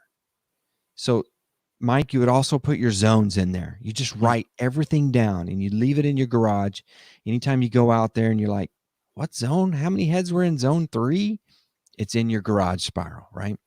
So before you stuff that in there, take a nice little screenshot of your front yard of how many square feet you had. Now, if you're like some homeowners, you've got a house right next to you, right? So there's a driveway in between. You've got this little patch of grass you got to take care of. Well, don't do it with your main yard. Do it separately. So hey, I've got this little 525 square foot patch on the side of my house. So what I'm trying to get you to do is section off these little sections. So when we come back with fertilizers and weed killers, we know, okay, my front was 1,500. My side is 500. You can mix up the appropriate chemicals, weed killers, or fertilizers, or soil conditioners, or whatever in all these different little patches around your yard. I measured mine up differently a couple of times. That way I know, like, I think it's like 9,200 square foot front yard, right? It's a big old front yard. Mm-hmm. So I always just mix up for 9,000 square feet. That's all I do. And I throw a little extra in. So smart. So use this and try to get it to the rule of thumb that we all use in the lawn industry, and that's 1,000 square feet. Everything is measured in 1,000 square feet. And if you have like a 2,000 square foot lawn in the front, 3,000 in the back, I mean, you're golden, right? The contractors measured it for you and they built your house. You've got that perfect little square. Or maybe you've got a sidewalk that jumps right in between two pieces of yard or something. Measure those separately. And you may have to have a couple of pieces of paper in your yard, but screen cap that. I mean, in your yard, in your spiral, screen capture those, print them out and put them in your spiral. And then that way, when you're in the garage mixing up your fertilizer, 9,000 square foot in the front, 1,000 square foot total.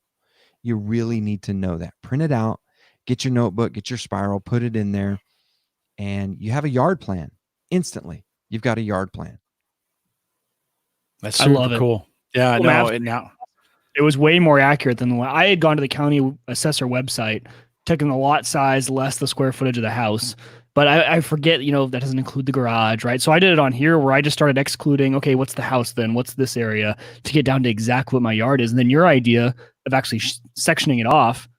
I love documentation too. I'm going to start this journal this weekend. This is going to be fun. Yeah. What'd you have total, or did you do it all? 16,388. Oh, so a little bit more. I was a little less. I'm right at 4. So 30, 34 in the back, or 24 in the back, 16 in front. Okay. Yeah. Those are great numbers. I mean, those are great mixable numbers, Jim, right? Yeah. Right. So, because when we get into fertilizers, you have to know. You can't just throw the bag in the spreader and just start running around the front yard. You have no idea how much you put down. Because when we get into fertilizers, it's pounds per 1,000 square feet.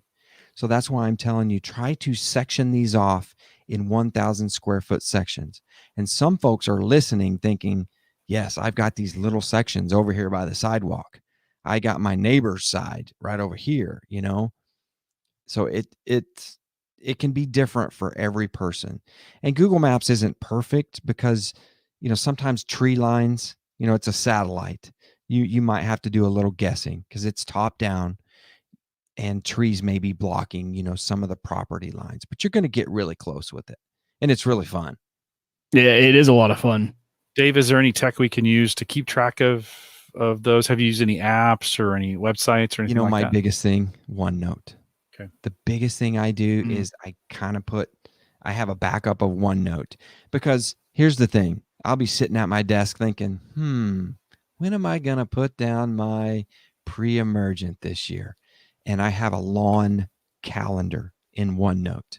There's no reason to put it in the garage spiral because it changes way too much, right?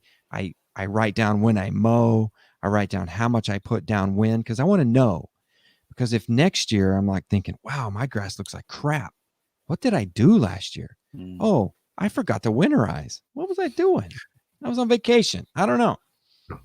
So I think a journal somewhere online where you can get to it, because I can't tell you how many times, Jim, another tech alert is a bag chair. You need a good bag chair in your garage. You go and sit down in your bag chair, you get your spiral out. Maybe you have your Bud Light nearby. And just every once in a while, take a hammer and just bang on the workbench. No one will bother you for hours. Just reading your spiral. But no, my point was, if you have it in... That's why I'm laughing at myself, because I'm like, bang on a hammer. And then I'm like, so the wife thinks you're working. Got it. Okay. Or keep your drill by, and do that. Maybe throw out an expletive every once in a while. Bang a hammer on the workbench. That would make it walk in the realistic. house. Leave it there. Walk in the house angry. One of the things that, Dave, I think is so important to have it out in the garage and not necessarily in your tech is when I'm working outside, especially in the summer, I'm hot and sweaty. I got grass all over my feet. I'm all over my shoes. Coming in and sitting down at my desk, your arms are dripping. It's not something you want to do. And so I won't check it. If it's on a computer, even on my phone, a little nasty sometimes to pull that out. Just as easy to go into the garage, go through a couple of pages. And if you've got that on paper, it is pretty handy in the garage to have that. My dad did that, and it was pretty cool. So I have a little marker and some things I write down, but I'm going to need to up my system. Sounds like, Mike, you're going to up yours too.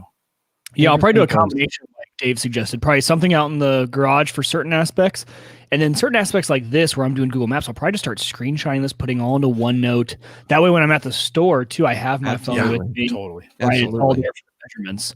Yeah. And I don't know if you guys do it, but you put all your house stuff in there. How many heater units do you have in your home? I have a couple, and both of the filters are different sizes. And when I get to the filter aisle, I'm like, God bless America. What size do I have? Oh, it's in OneNote. I just look. And I've taken a picture before. So then I'm always sitting there scrolling through my photo library. Where is that one photo? I do that same thing with like routers with the password admin things for my parents. I'm like, it's in a photo here somewhere. I didn't even think about the OneNote. I use OneNote for work religiously. Like I live in OneNote and I don't even think to use it in my normal out of work life. Yeah. I have a lawn folder that's just mind-numbingly long, as you can probably imagine with my 11-page manifesto that we're going through now. If your show notes are this meticulous, I can't even imagine what your actual lawn notes are. It's crazy. It's absolutely crazy. But it allows you to just track everything. We're going to get into fertilizers here. Yeah, let's jump into that, because this is probably the most complicated and the scariest for a lot of folks. It is, and I'm going to try to make it easy for us, and I'm going to give you some tips on how to practice, because a lot of guys, this is the part that they've screwed up in the past, and they've put down a fertilizer they got at Lowe's, and their lawn 3 days later was yellow, right? They didn't water it in correctly and burnt the yard, or did something silly. So we need to know what we're doing, and I'm going to tell you how to practice this step. But the first thing is it's the spreader, right? One of you guys said, Jim, you were trading in your Scott spreader, your $12 spreader to get a nice $400 one. Well, I'm telling you, when you get into this, you're going to want that $400 spreader, because they are a work of art. It's a really nice piece of machinery, and those Scott's ones will get it done for a small yard and for something that doesn't have a lot of landmines and meteors that you can bump around in and jump in. Now, if Mike was doing his with the size of his yard, he needs a spreader. And I tell people, they ask me all the time, I'm pushing this monster in my yard, and it's got these, monster truck tires on the side. And my lawn is bumpy. It has undulations. It's got ridges and plantings in the middle and trees in the middle. It's bumpy. So I like a nice pneumatic tire. I don't like the Scott spreader with that plastic tire. everything you run over, it's just risking you dumping all that fertilizer into your yard and creating that nice big yellow spot for the world to see for the next 4 to 6 weeks. Yeah. Yeah. It's not yellow snow. The, it is a good reminder, but like my yard's under 5,000. It's one bag usually. And I get away with those spreaders. Actually, I replace them every couple years. They run them, they run them between 15 and $30 generally. I can get them on closeout on the fall. Yeah. And there's another shopping technique. Oftentimes, if you're buying this stuff off season, let everybody else go get that stuff, and then off season pick those things up for the next year, so you have it. Yeah. Oftentimes, you can get stuff really inexpensive. And I think the last time I bought a Walmart Scott spreader, the one I'm using now, it was $25. And so it's just if you can do it. I envy your spreader though, Dave. I'd love one of those. I watched some lawn guys on the web and they've all got really nice, spreaders. And I'm like, ooh, that just sounds like it feels good on the lawn. It does. When you're pushing it. And it holds more material. Yeah. And it feels more sturdy. Right. So, and I don't have anything special. Mine is an Agrifab. I think it was like $150, but it's got big old hopper. It's got big old pneumatic tires. I would love to have one of those $400 ones. It's overkill, right? It is. And that's contractor grade in a lot of cases, right? For people doing it all the time. I have a little bit of smarts coming to this, but if I could get away with it, I'd have one already. No. That's what I've been trying to decide on. So I've been needing a few things, like a dethatcher is something I really want to, dethatch that lawn every year. And I've been trying to decide. So I have a riding lawnmower, brand new, year and a half ago, decided, like you said, invest in yourself. It was something I wanted to enjoy the mow. And man, do I ever enjoy the mow with that Cub Cadet. I really enjoy it. Okay. So do I go full, just pull behind everything, right? Pull behind dethatcher, pull behind spreader, or do I start to separate it out and have, because the one thing about it is, with the way my lawn's a little bit like yours, Dave, not really. I have a lot of trees and I have a lot of tight areas where that mower doesn't like to fit the best. Mm-hmm. I barely squeeze through. And so it's like, maybe it'd just be easier if I could just get up real quick and not have to ride the lawnmower to do those certain activities. Yeah. I really like a towable spreader, but I'm really kind of against it for my yard because of what you said. I have a lot of turns and a lot of tight spots, and I feel like I can't control the output. So I can control the output when I'm pushing because my lever's right there. Right. But if you had like 2 acres, absolutely, I'd have a towable. And so I do like a good push spreader, and I do like, Mike, if you have a Cub Cadet like that, they have some pull behind implements that you can do, and like a core aerator. That's the best thing to have with a riding lawnmowers. You can aerate your yard in the fall, and you don't have to go and rent that big heavy machine, from Home Depot or Sunbelt or whoever your rental agency is. They're not perfect like those very heavy ones that have, a 50-pound rolling drum on them. Right. But they still will poke some holes and aerate the soil. And is it harder with a pull? The only thing I worried about a pull behind in that scenario is like it'd probably be hard to, obviously you flagged all your sprinkler heads. A little bit hard to avoid those with a pull behind. No, you'd be surprised. Okay. You'd be surprised. And you're going to go one way, and then you're going to come back and go an opposite way. And you just be flying around the yard. That's flying. I skipped one year, and I was like, okay, let's see how bad it gets. Didn't get bad. I have not aerated this lawn ever. And it hasn't bitten me, but maybe I don't know what I'm looking for it. So that's one thing I need to start doing, because I'm sure once I do it once, I'm like, oh, wow, difference is okay. Looks a lot better. Well, it depends on your soil type, how often it gets stepped on. Is it compacted or not? Or how often the kids playing on it? Are the neighbors walking on it? I mean, I think if it's working, if you like your grass, you don't have to invent more things to do to make it, if you really, really like it. But if it's struggling in some spots, that's where this troubleshooting has to come in. Like, why? Is it watering? Is it fertilizer? Is it compacted? Do you have the wrong kind of seed in there? Do you have the wrong kind of grass growing in there? Because maybe it's shade all the time. Yeah. And you've got a grass that grows only in the sun, right? I think this is where some of the smarts come in. And man, by the way, there are so many good lawn video, channels on YouTube to just watch people do this. Let them make the mistakes and then just learn from them. Right. Yeah. My thing is in the backyard, my grass is great. Looks good. Like, especially right after a mow, all even, same color, great coverage, no spots. Within 3 to 4 days, probably even 3 days, there are like 20 spots that grow up super fast above everything else. And I cannot figure out why. It's different grass types. So it is. Yeah, you have different grass types in there. Could be weeds, guys. You never know when you have, or a different grass type. Like Jim said, you've got a wide bladed fescue, right? That or a clumping fescue, or maybe you have, actually just some weeds, or maybe it's just, and you have a dog, you have urine spots. That was what I was going on, because I'm like, it's the same grass, it's just growing faster. I'm like, I bet those are the spots that PD is just peeing in or something. Just battle that with more nitrogen. We're just fertilize. Okay. Dave, in your opinion, Dave, when do I do granular? When do I spray? Like, what's in your experience? Okay, we're getting in it right here. I'm a granular guy. The thick of it. Yeah. Dig in with me on that. How do I know? So you could go around the room and you're probably going to get a different answer, because some folks like to spray, some folks like the granulars. Personally, I like a granular. I will search for that before I do anything else. That doesn't mean I can't spray.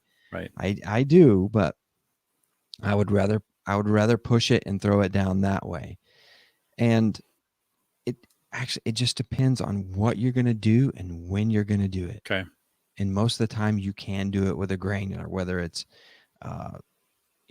feeding or taking care of some grubs, pre-emergence. It seems like when we get into controlling weeds is when we have our biggest problem with spraying, because most weed control is via liquids. Mm-hmm. Yeah, and I know some of the granular brands have tried to combat that by creating a smaller granular that will stick to the leaves. So they recommend you put it on after a morning dew, or right after it's rained, so it'll stick to the leaves to get for that.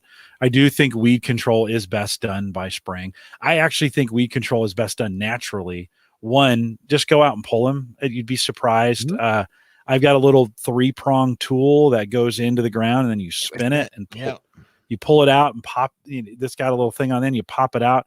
I carry a 5-gallon bucket with me once a day during the spring. I just go out, get as many as I can in 20 minutes. Mm-hmm. It's amazing in a week or two how many weeds you can get to when you do it that way. And then, of course, they're not there. The other thing I've thought is I carry a grass bag with me when I do that. And when I pull that weed, I throw some seed down in that hole that I've just pulled out. So now I've aerated, I've seeded what was now going to be blank, and I've gotten that seed down inside the hole. Stomp on that, just kind of fill it in a little bit, and then boom, walk away. Doing those in little increments is man, all of a sudden you're just like, wow, I don't see as many weeds as I used to. Yeah. The all afternoon doing the whole yard in the sun after you mow, because we start mowing at 10, we're done about noon. We want to go in, but we still got to do that. We see these weeds that we saw when we mowed. You're out there in the hot sun. Yeah, you get pretty pissed off. You're like, this sucks. This sucks. Don't mow first and then do the weeds. Go out and grab your weeds while it's cool, right? Then mow, right? Get those in an order. You'll also be less mad when you're mowing and you're not seeing the weeds. Mm-hmm. It can become a chore. And like you said, if you do it over and over and over, a little bit at a time, it's much better than doing it that one time every 2 or 3 months, right? Yeah. Dave, when you got your sample back, when you sent your sample and they gave you some instructions on the way back, how does that influence then? How do you use that report to influence your fertilizer choices? Can you do it that way? You can. And that report will definitely tell you what you are lacking. And sometimes it gets into some real crazy stuff, like you may need to apply some lime or some calcium or something like that. But the biggest thing we get into when we're talking about fertilizer is those numbers on the bag, right? You see like a 24-0-1, and that's called the NPK analysis. That's nitrogen, phosphorus, and potassium. So we're probably okay with that, but we'll just go over it real quick. Nitrogen is what stimulates the lawn growth, right? That's what makes it grow, and that's what'll kill it if you don't do it right. So and that's that first number, and it's usually a higher number, somewhere with 8, 12, 24, 30. I've even seen a 42, just crazy amounts of nitrogen. A good shot of nitrogen will boost that grass in as little as maybe 3 days, and you'll have a nice big green up. If you're in a locale that gets thunderstorms, by the way, those thunderstorms create and pull that nitrogen out of the air and add it to the water. And so that's why when we live in these climates that get them, the grass really will green up after a thunderstorm because it's pulling in that natural nitrogen out of the air. It's pretty cool. Pretty cool. That middle number is phosphorus. Phosphorus we really only need when we want to stimulate root growth. You only want that number to be big if the soil analysis tells you so, or if you're doing like an overseeding application. And that's found in a lot of what we call starter fertilizers. So if you overseed in the fall, sometimes you'll throw down a big number inside that phosphorus column. Otherwise, high phosphorus, you kind of want to stay away from, because we don't want that leaching into our water supplies and our lakes and causing algae blooms and whatnot. And a lot of locales may have a phosphorus ban. I know Florida has a certain time of year, I don't know when it is, like May or June or something, they cannot put anything down because they can't have all that phosphorus running off into the Everglades, because they get all that pop-up rain and it just washes everything away. So we have to be careful on that. Check with your local regulations on the phosphorus. It's not so good on the fishes and the fowls, probably. The last one is potassium, and that one is you really only want to tackle that one when it tells you to.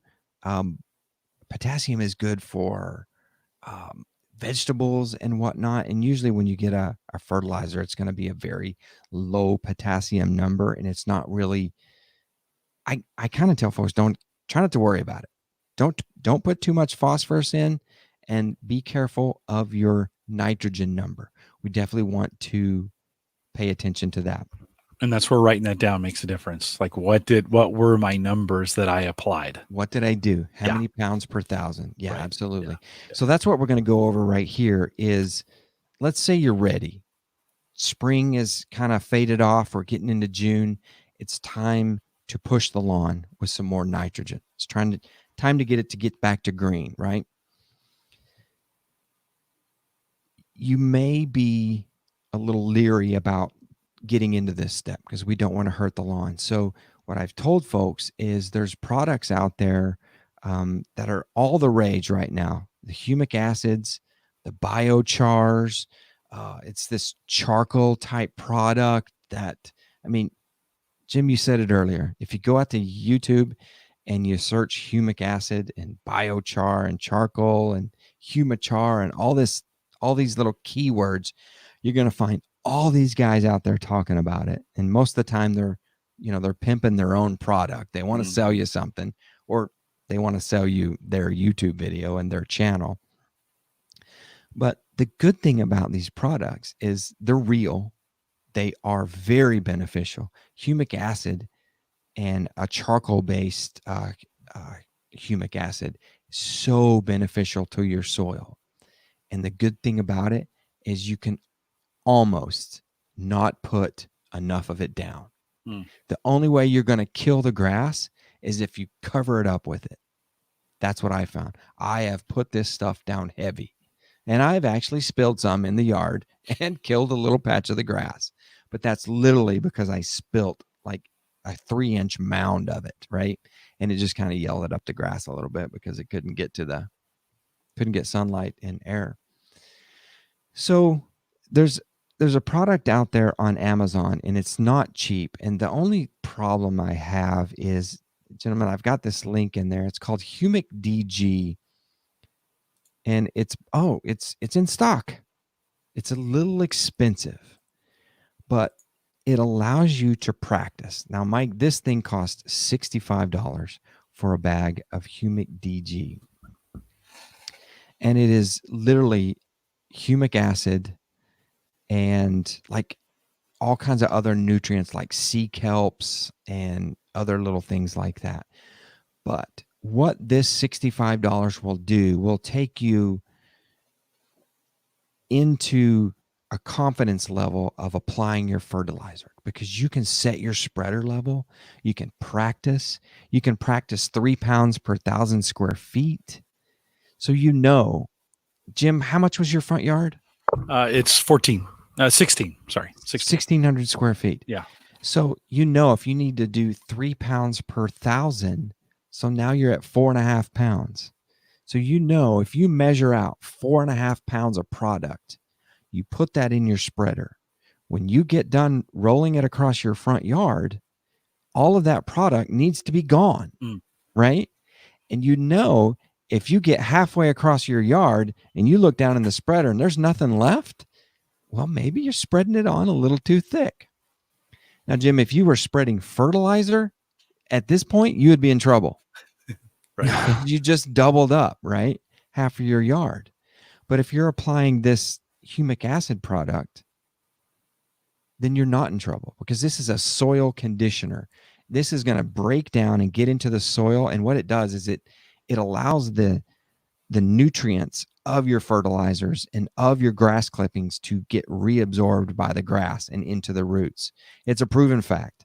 And there's a lot of snake oil salesmen out there on YouTube selling all kinds of different products. But that one right there is absolutely a good product. It's just too expensive. And I guarantee you $20 to $30 of that product is shipping, because it's on Amazon. Yeah. Can you get it cheaper? Can you find it locally? Maybe a little cheaper? Absolutely. And this is where you're going to have to go to that co-op. Right. You're going to have to go to Site One, and you're going to have to ask some stupid questions. And you're going to have to say, my buddy told me to get a granular humic acid that's good for my soil. And they're going to tell you, well, we've got this over here. Why don't you try this? It's a humic acid charcoal mix or something like that. Now, the other good thing about that one that I showed you, that's $65 a bag, is that bag will go a long way on a light application. Mike, you could probably have that bag for a year before you would get it all put down. Which one? On the Anderson stuff? On that Anderson's bag. Okay. Before you got it down at its light rate, you'd be tired. Trust me. Got it. Okay.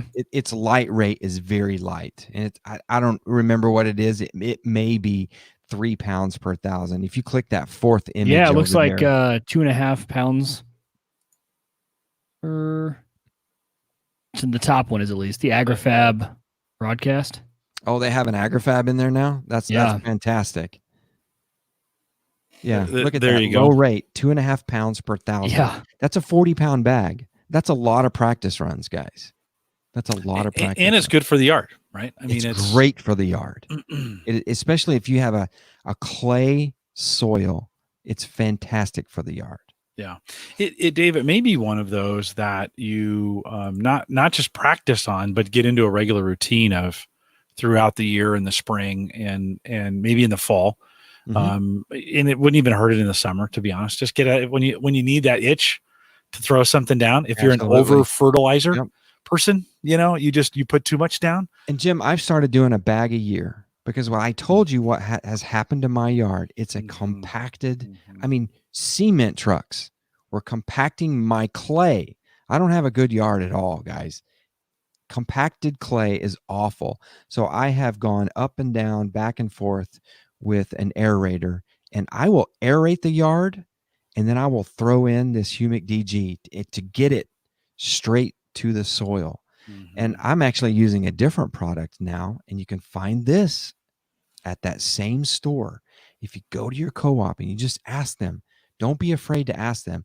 Yeah, they may snicker when you leave, but sometimes you'll get a guy there who'll just say, hey, come on, let's walk around.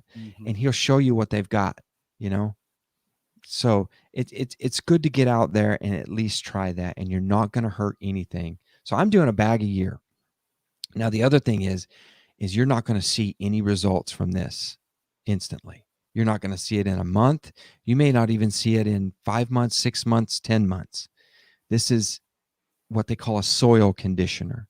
And you can use that keyword as well, Jim, soil conditioner, to get down there. And a lot of the good ones are going to have the humic acid. Sea kelp is a good, it's like vitamins. Sea kelp is a good vitamin for your yard, and a charcoal or something that they call biochar. Oh, I know what I was going to tell you about this humic DG is what they have done with it. This company called the Andersons, they've put it in a pellet or a prill that doesn't powder. So when you push it, it's not going to powder up. It's not going to cover your legs in black charcoal dust. 10 years ago, when guys were, on the forefront of this product, they were throwing it down in a powder form, and it was awful. And these guys have got it in a nice prill, and it just lays down. And when water hits it, it just breaks down into millions of little particles, and it soaks down into your grass. It's really a good product. I believe in it, and I picked it. I don't think anybody on YouTube has taken the stance that I'm taking, where I tell folks to practice with this. No, I We're like taking control of our yard. Let's practice with something that we will absolutely not hurt our yard. We will do benefits to our yard, right? Yeah. I need to have a YouTube channel. You do. You definitely do. I do. Yes. That'd be so fun. Well, Dave, sometimes we just have that urge to do something. Like, I need to do something today to my yard. Right. This is a great product. You can do it anytime. Yeah. Doesn't matter when. If you just got that itch to throw something down that's going to benefit your soil, it's a good way to do it. So that's practicing for FERT. Now, the other thing that we get to do here, we get to go to Lowe's, and we get to buy a couple of those awesome buckets that are blue. Or if you like Home Depot, you go and buy those awesome orange buckets. Always have a couple of those laying around, right? Always have those laying around.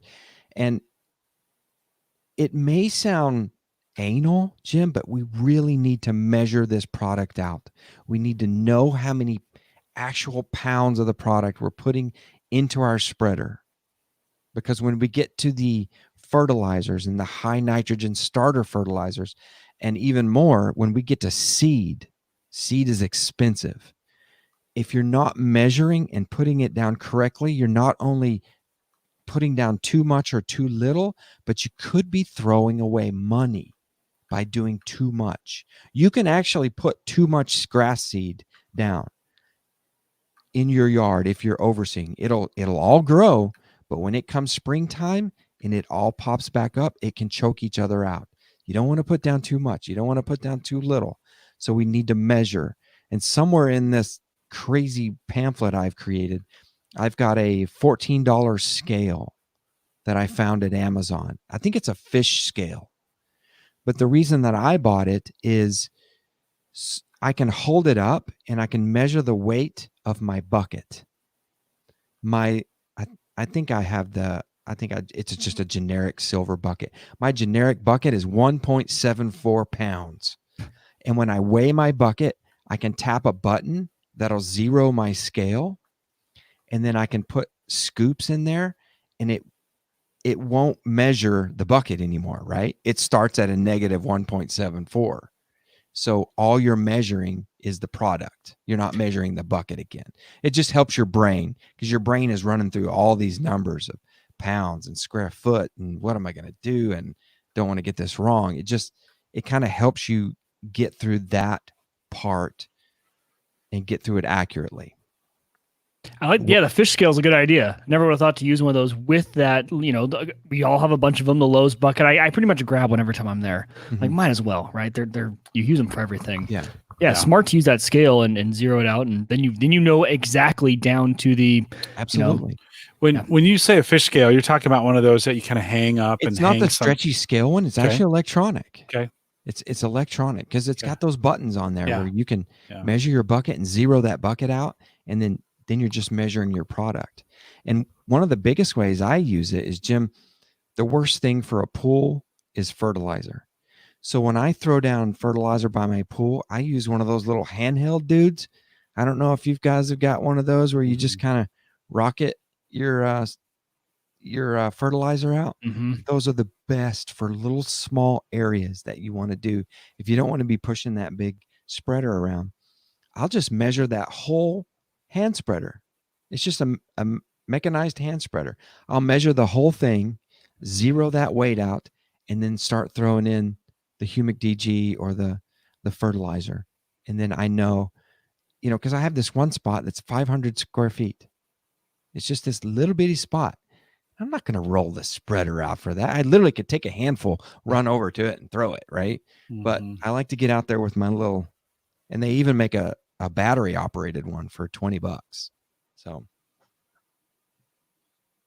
No, you've got me so excited to mow like on probably tomorrow night. Actually, I need to do it tomorrow night and get out there and at least do one pass because I'm like Jim. I've been busy and the grass has gotten really long because the fertilizer hit and everything. It's gotten tall. So get out there, probably do one pass tomorrow and then do the full mow on Saturday. I'm like you. I do try and mow twice a week. Doesn't happen all the time, but I'll do my full edging, blowing, the 3.5 hour mow that it is on Saturday. And then hopefully during the week at some point, I can just get on the mower real quick, not care, and go as fast as I can. Dave, you know what I'm thinking we ought to do? We ought to finish up some spring stuff. I kind of want to ask you, okay, from what you haven't covered, what are the final spring things? So be thinking about that as we think about that. Then we ought to have you back on, maybe mid-June. Yeah, we can do it again. Start thinking about okay, it's summer. What should I be doing now in summer? Because there's a whole bunch of different things.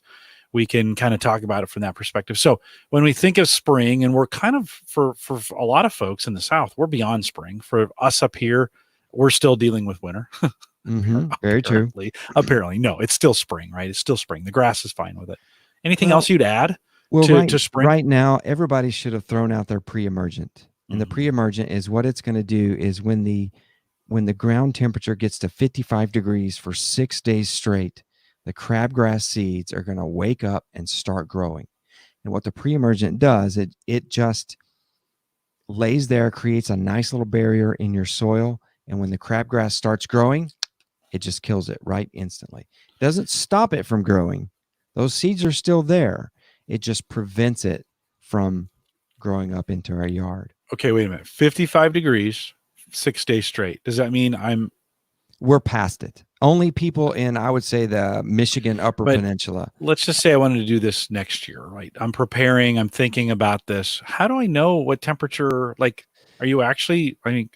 How do you know what your temperature soil is? Yeah, it's where I'm getting lost in my own notes. What I do is I do two things. So sometimes even your ag extension office of your local university will have an application online. I use one online where you can look at your zone and see what your soil temperature is. And they take averages from different people around the area. The low-tech way is to go to one of the drawers in your kitchen and find the meat thermometer that you poke into the meat and make sure that the pork chops are 165 degrees. Take that when your wife's not looking and go stab it into the soil 3 inches deep. It will do the same thing. And if you're on video, Jim has got the multi-use digital meat thermometer for $10.95, and you can measure your soil temp, Jim. Yeah. Do you do that, Dave? Is that what you Absolutely. do? That's measuring your temperature of your soil is what started this conversation, by the way. That's when right. you said you were doing that, I was like, what are you serious? Yeah. Yes. Did you do it at a certain time? Did you do it at the same time every day? Did you, what's your routine on that? What do you do? Just once a week. Okay. And there's no rhyme or reason. You just what we're trying to do is just prevent weeds from growing by putting down a simple product. It's called Pre-Emergent. You got to get it down at a certain time in the spring so it's down and ready for that growth to happen, because it'll happen fast. But you can help yourself with some online temperature programs. Michigan State University, I think it's Michigan State, has a great program for temperatures.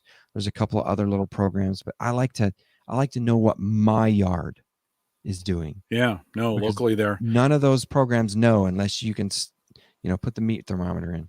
Yeah, and you could, with this, you could have a Bluetooth if you had a meat thermometer that was attached to a Bluetooth sensor, you could do the same thing, right? You could use sensors that Joe in the chat room is saying, it'll pop up here in just a second. This could be monitored with a Raspberry Pi and a DS18B20 sensor. And, you could get really, really, really high tech about it. Dave, if I'm overseeding, and I'm a big fan of early spring overseeding. In fact, I just throw seed down in February or March to let the snow push it into the ground, and that snow water and the weight will bring it to get that dirt to seed contact so those seeds can grow. That pre-emergence is going to stop that, right? Absolutely. Absolutely. So we have to be careful. And you've just touched on one of the most controversial. Do I do it in the spring or do I do it in the fall? And honestly, I'm all for the fall.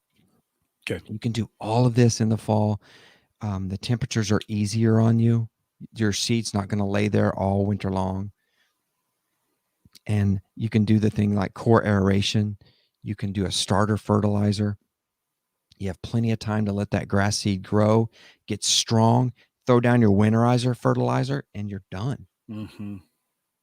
Mm-hmm. That way you can do a pre-emergent in the fall as well as a pre-emergent in the early spring as well. Yeah. Just it's a timing thing. You could also, if you get depending on what conditions you are, if you can get your seeds to sprout, if you can get your grass seeds that you put down early, again, I'm a big February, March fan of that. Mm-hmm. I've even been known to throw them on top of the snow, and the snow will take them down. If I know we're going to get some hot temperatures, in other words, if it just snowed and it's going to get warm, throw that seed on top of the snow, and the snow will actually take it into the ground as it melts down with you. It's a great way to get that soil contact.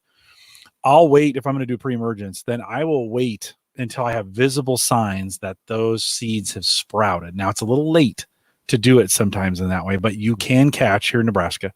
You can catch some of those pre-emergents coming up and slow some of it down in the process. But if you don't need to seed, if you don't need to overseed, man, that's a super handy technique to get that pre-emergence down in the spring. Yeah, spring is so much harder to do. Fescues have a 7 to 10 day germination rate. Yeah. Kentucky bluegrass, 21-day germination rate. Yes. Very hard to grow Kentucky bluegrass and get it growing in the spring. So you kind of do it in the fall and you'll have good luck. Mix in a little perennial ryegrass and you'll have a beautiful yard. Yeah, I had some really good luck this year. We had some spots. I put in some new landscaping and just destroyed the grass and where it was. And there was a spot during the winter or early spring that we got so much rain and then actually cracked when it dries out and so I just took seed and started putting it in all those cracks. I was like, yes, I don't have to do anything. Spreading it in, and guess what? It's all grown in those. I mean, it is really taken this year. Yeah. So I've done it 2 years in a row, and I really like and promote seed to soil contact.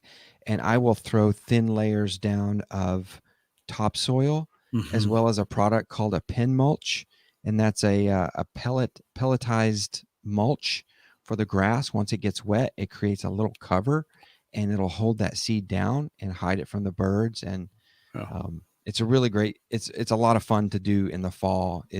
And it all starts with that garage notebook and your OneNote. Right. You'll plan it out, and I'm going to do this and this and this and this and the difficulty of fall seed is leaves are your enemy at times. And so if you spend all this time seeding and then you don't get your leaves up, that they will kill it every time. And so you just have to be vigilant about getting out there doing it. I'm not. So I kind of use the snow technique in the spring. That's what works for me. I think the key is finding what works for you. That garage notebook, those experiences, trying some things out, right?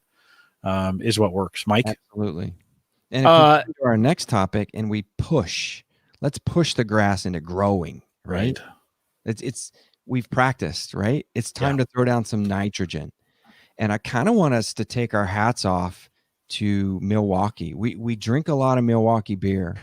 You've got a Shandy, that's Wisconsin beer right there. Right now, Milwaukee's finest fertilizer comes from the great citizens of Milwaukee in a product called Milorganite. This is a product you can get at Home Depot for about $16 a bag. And this is what's called a biosolid, fellas.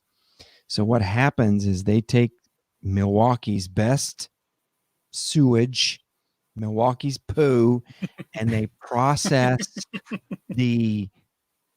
it's like making whiskey, right? You don't drink the mash, you drink what came off of the mash. And that's what Milorganite is. And that's what we're practicing for. The analysis of a Milorganite is a 640. So 6 nitrogen, 4 phosphorus, and a 0 potassium. Now, 4 phosphorus is a little high. If you listen to the earlier segment about what I was talking about with phosphorus, but it's a very low risk fertilizer that will really punch your grass.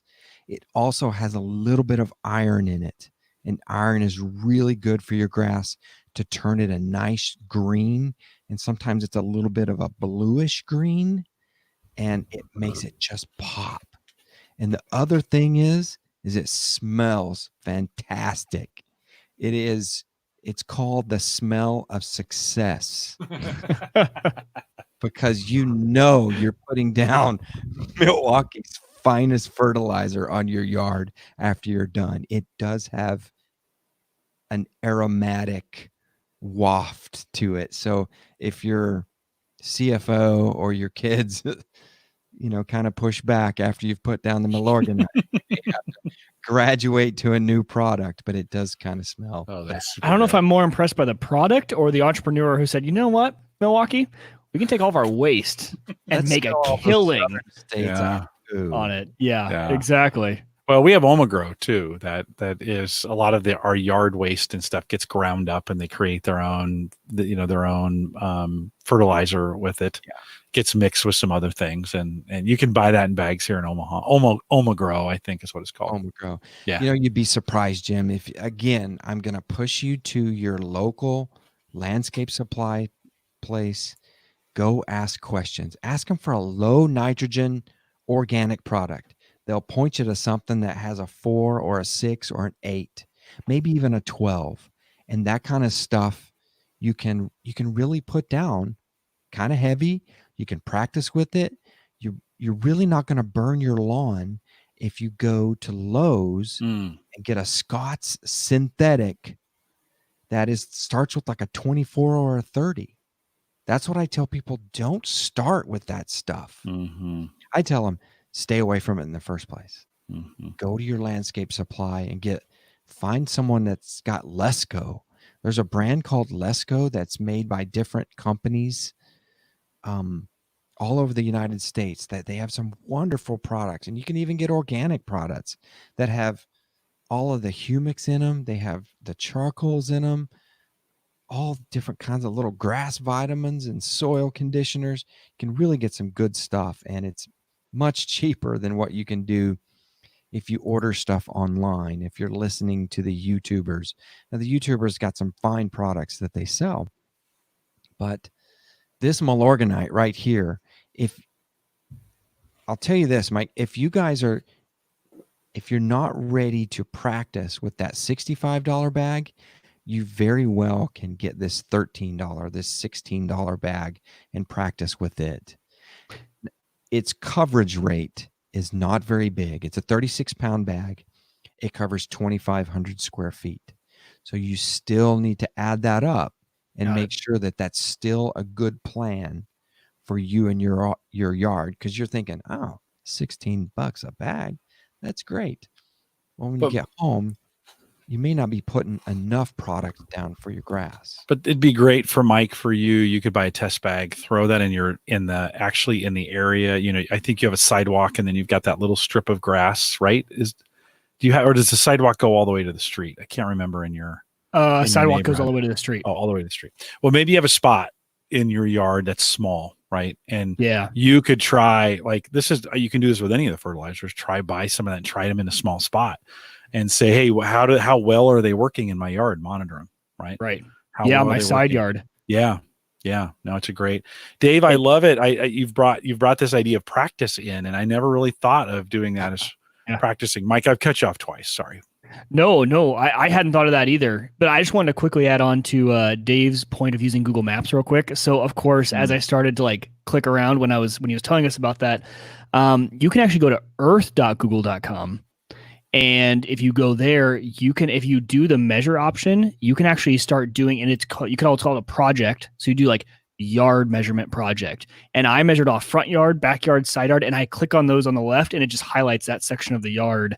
And you can actually start to do like segments and save it as a project. So nice. I didn't know you could that little, there you go. I was on a journey there for about 2 minutes of trying to see where that's at. Yeah. So you could even you could go really deep into measuring, because what David said was like, oh, that's a good idea, is actually doing the segments to figure out, okay, measurement wise for 1,000 square feet to measure out stuff. Okay, so how close am I to that? How close is my front yard, my backyard, my side yard to being close to that? And man, you put me down a rabbit hole, Dave.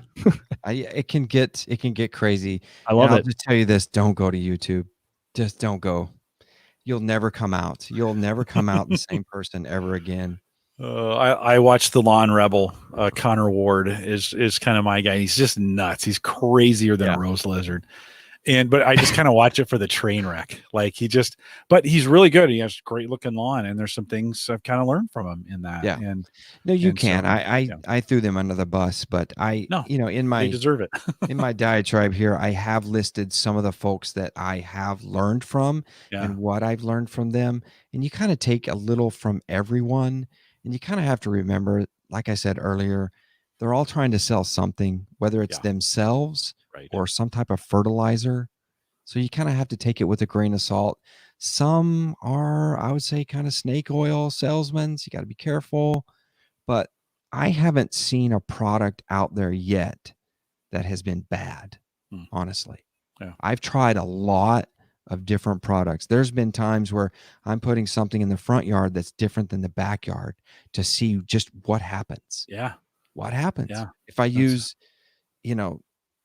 just 2 different products. I've used Milorganite on the back and some type of chicken feed, organic chicken feed on the front, just to try it. Or just chickens. Sometimes that work too. They're really good for your yard, by the way. Coffee is too. Coffee grounds are good. We used to get, when Starbucks gave them away, back when we used to go to stores, you could go to Starbucks and get their expended coffee, let that dry out, and then sprinkle that in your grass. And of course, it's high in nitrogen, and it's kind of natural fertilizer. Dave, you don't like it, but I'm a Scott's guy, and every year I wait for Ace Hardware to run their Scott's deal, and I can get their 4-step program for $60. So it turns out to be, not too much. It saves me a few dollars on the buying it in the moment, which I always forget to do anyways. I put them in my shed and I write down the dates. All right. On May 15th, I'm going to do this. On June 30th, on July, August 15th, whatever. And that's been a system that works. And my lawn likes it. I have less than 5,000 square feet. It's one bag. It's a system that works. I've really liked it. I think the key on that is finding, and this is what I hear you saying, try some things out and find that thing that works for you in your region. Right? Yeah.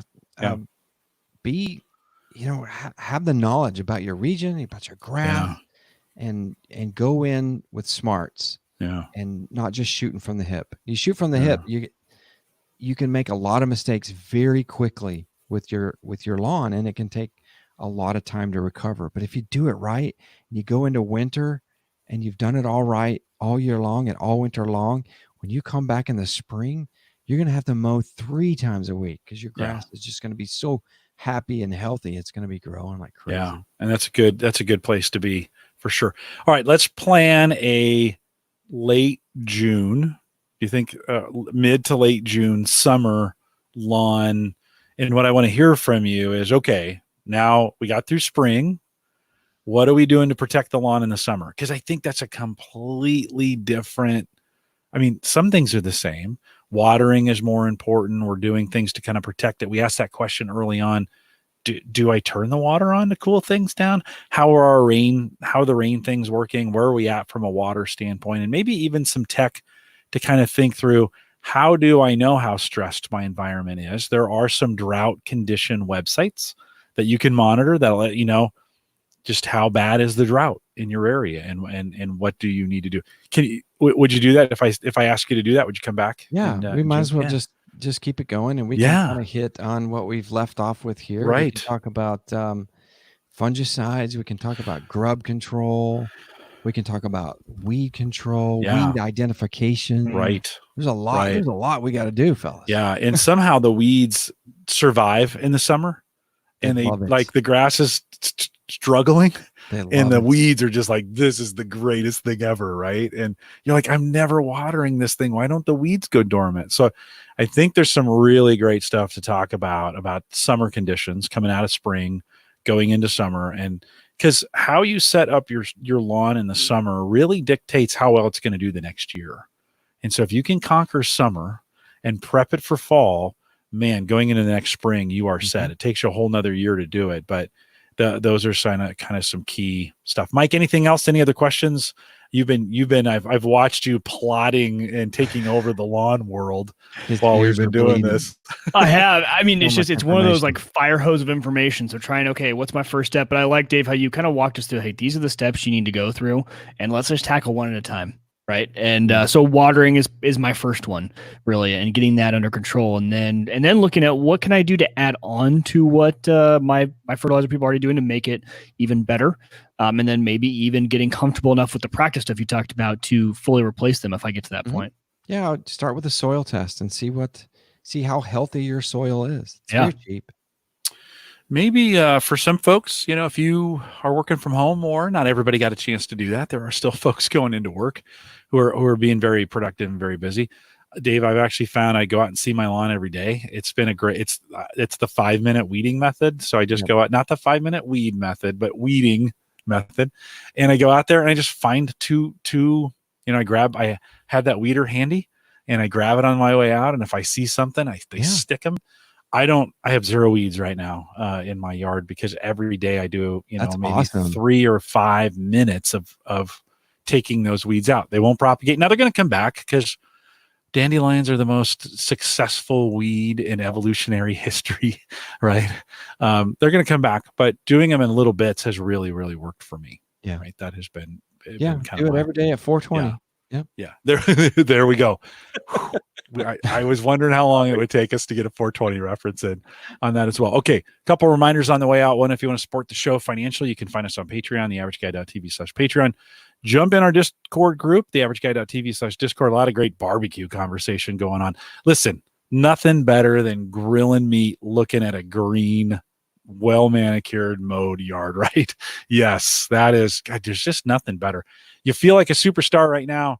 That may not hold over the summer. So make sure you're staying close to us here. We'll be all those announcements going there. But make sure you've subscribed to us or you follow us on Eventbrite, theaverageguy.eventbrite.com. And I post all the shows coming up. I'll post when Dave is coming back as well. So you'll know if you subscribe over there, you get a notification when I post that. And you'll get that a couple weeks in advance. So kind of a great way to stay up what's going on.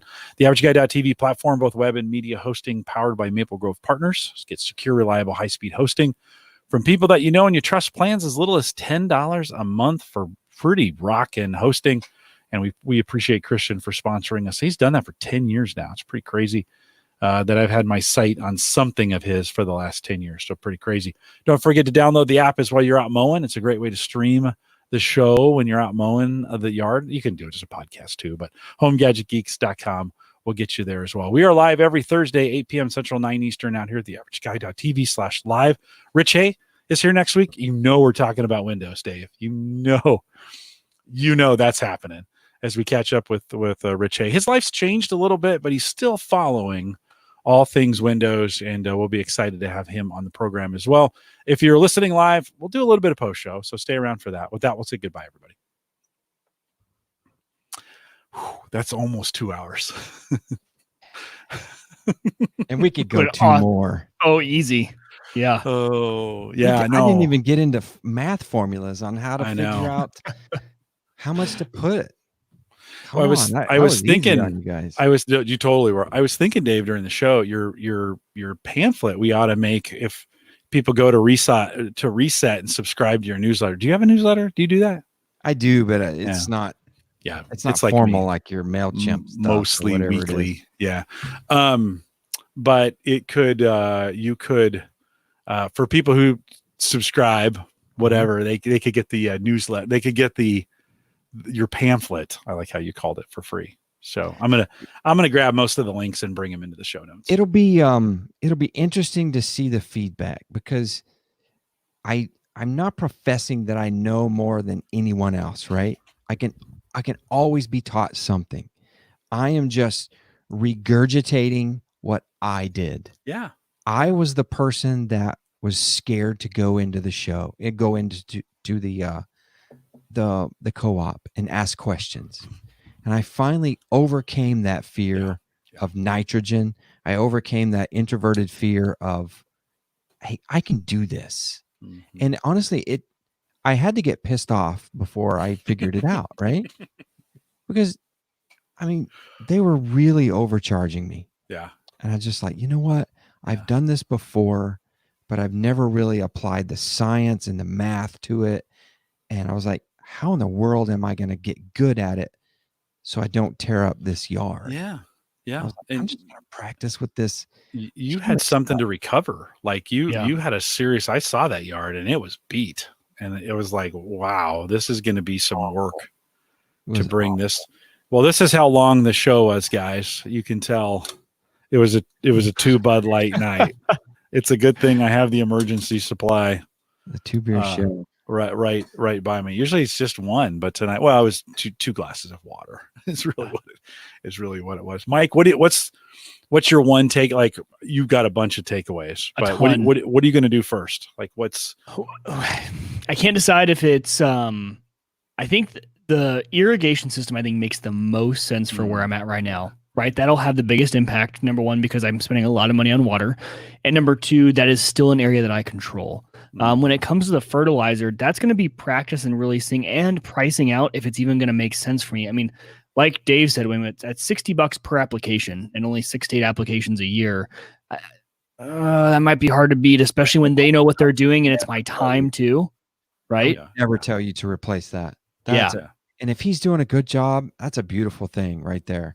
Yeah, they're doing a fantastic job. Yeah. And and so now it's probably the irrigation system, figuring out watering, looking at times, right, going out and really testing that, and then just getting better with. What'd you say? What can you do to make it better? And exactly, I think you hit it on the head. Is watering. Yep. Man, get you a ratio. Get you a Gen 2. There's no difference between a Gen 2 and a Gen 3 other than the 5.8 gigahertz and saving money. I need to look. Yeah. I need to find when I was looking for, I can't find the Ratio 2 on Amazon. I don't think I looked for it. So I'll have to see if there's eBay or whatever. Yeah, they may be out of them. You find them on Woot a lot. Okay. So the next time it's on Woot, figure out your zones and what's going on, and then proceed for. And just getting better at getting out there on a regular basis twice a week. Because I feel like a lot of the damage I'm doing to my yard is way more than in the top third coming off at a time, right? Yeah. Crunch for time, all that stuff, taking off way too much and causing that to brown up in certain areas. Well, the other thing is I don't want to lead anybody on because this is a commitment. I mean, I think you made it clear that, I mean, all the steps that you're going through, that's a commitment. It's time. Yeah. Yep. I think now's a good time though. I mean, if you're like, for me, there's a bunch of little things I've improved now that I'm just home. I'm still busy. Like, it's not like I'm just sitting here going, I wonder what I'm going to do today. I've tried to take that commute time and make it more efficient, not only with working out. So I've been working out a little bit more, but with, outside walks and push-ups and pull-ups and those kinds of things, stuff I can do without a gym. And two, the things I need to do, the little things that you can do to your yard.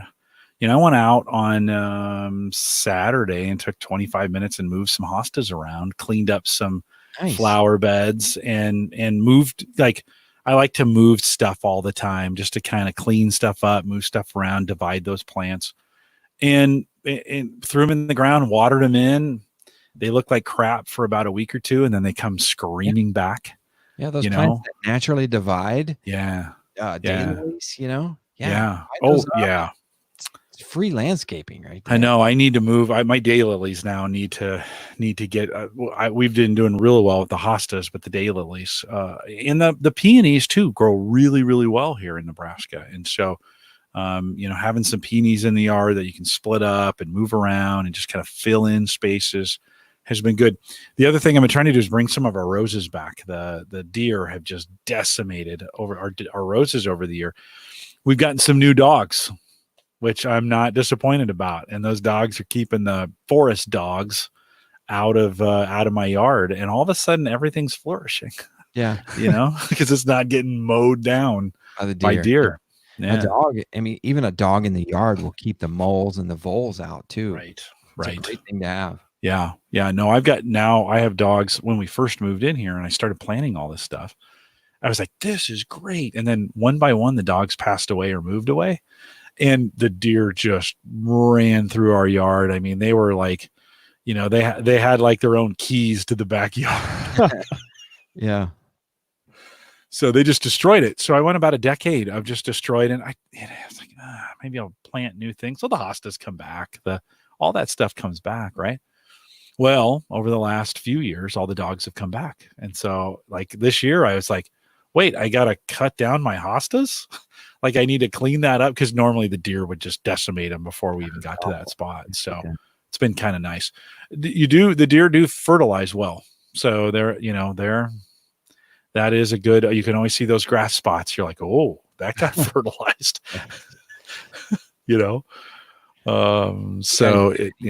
like container gardening or small bed gardening. I haven't, have you guys done that? Have you done any vegetable stuff, Dave? We do it year in, year out. Do you? And I get bigger and bigger every year. Okay. Where in your yard are you doing that? I've got a raised bed right by the swimming pool. Okay. I mean, it's literally right there. Yeah. And we put vegetables in it, and I do container gardening. Like I had a huge 3-foot wide container with garden soil and nice soil. And nothing but carrots last year. The boys just tear it up. I mean, they love it. Mike, it's the best thing to do for kids is to grow something yourself and reap the benefit. You may only have one meal of those carrots, but they'll be the best carrots ever. They've been asking for that too. And we have a great spot that actually the previous owner had grown, what's it called? The horseradish. No. No. What's the stuff that goes on hot dogs that smells bad? Cat. No. I thought it was. Okay, maybe it is. Maybe it is. I was thinking of something else. It's not horseradish. What is that stuff? Horsey sauce. Yeah. Yeah. It's that. So he growed that plant, and he would make that sauce, and that stuff. It will come back. I mean, that will not die. I have tried pulling it. There was one time where I had a little bit extra gasoline and some of it might have ended up on top of it, killed it, came right back. I mean, this stuff is resilient. I cannot get it out of the spot. So we're going to dig all that up, and it's a nice bed that we want the boys to start doing something in because they love planting stuff. They do little plants inside, but I think having some sort of vegetable garden then would be a lot of fun for them. Yeah, I need to do that. We were going to do zucchini because we really like zucchini. One seed. One zucchini seed. That's all you need, and you'll have more than you'll ever use. But with the HelloFresh stuff we've been doing, they use a lot of zucchini filler. That kind of becomes like they have us putting zucchini in spaghetti, and you'd think that's kind of weird. No, it's actually really good. And well, it is because the zucchini takes on the taste of the sauce. That's why it's good. Zucchini's the ultimate sponge. But yeah, we thought about it this year, Dave, and then I just didn't.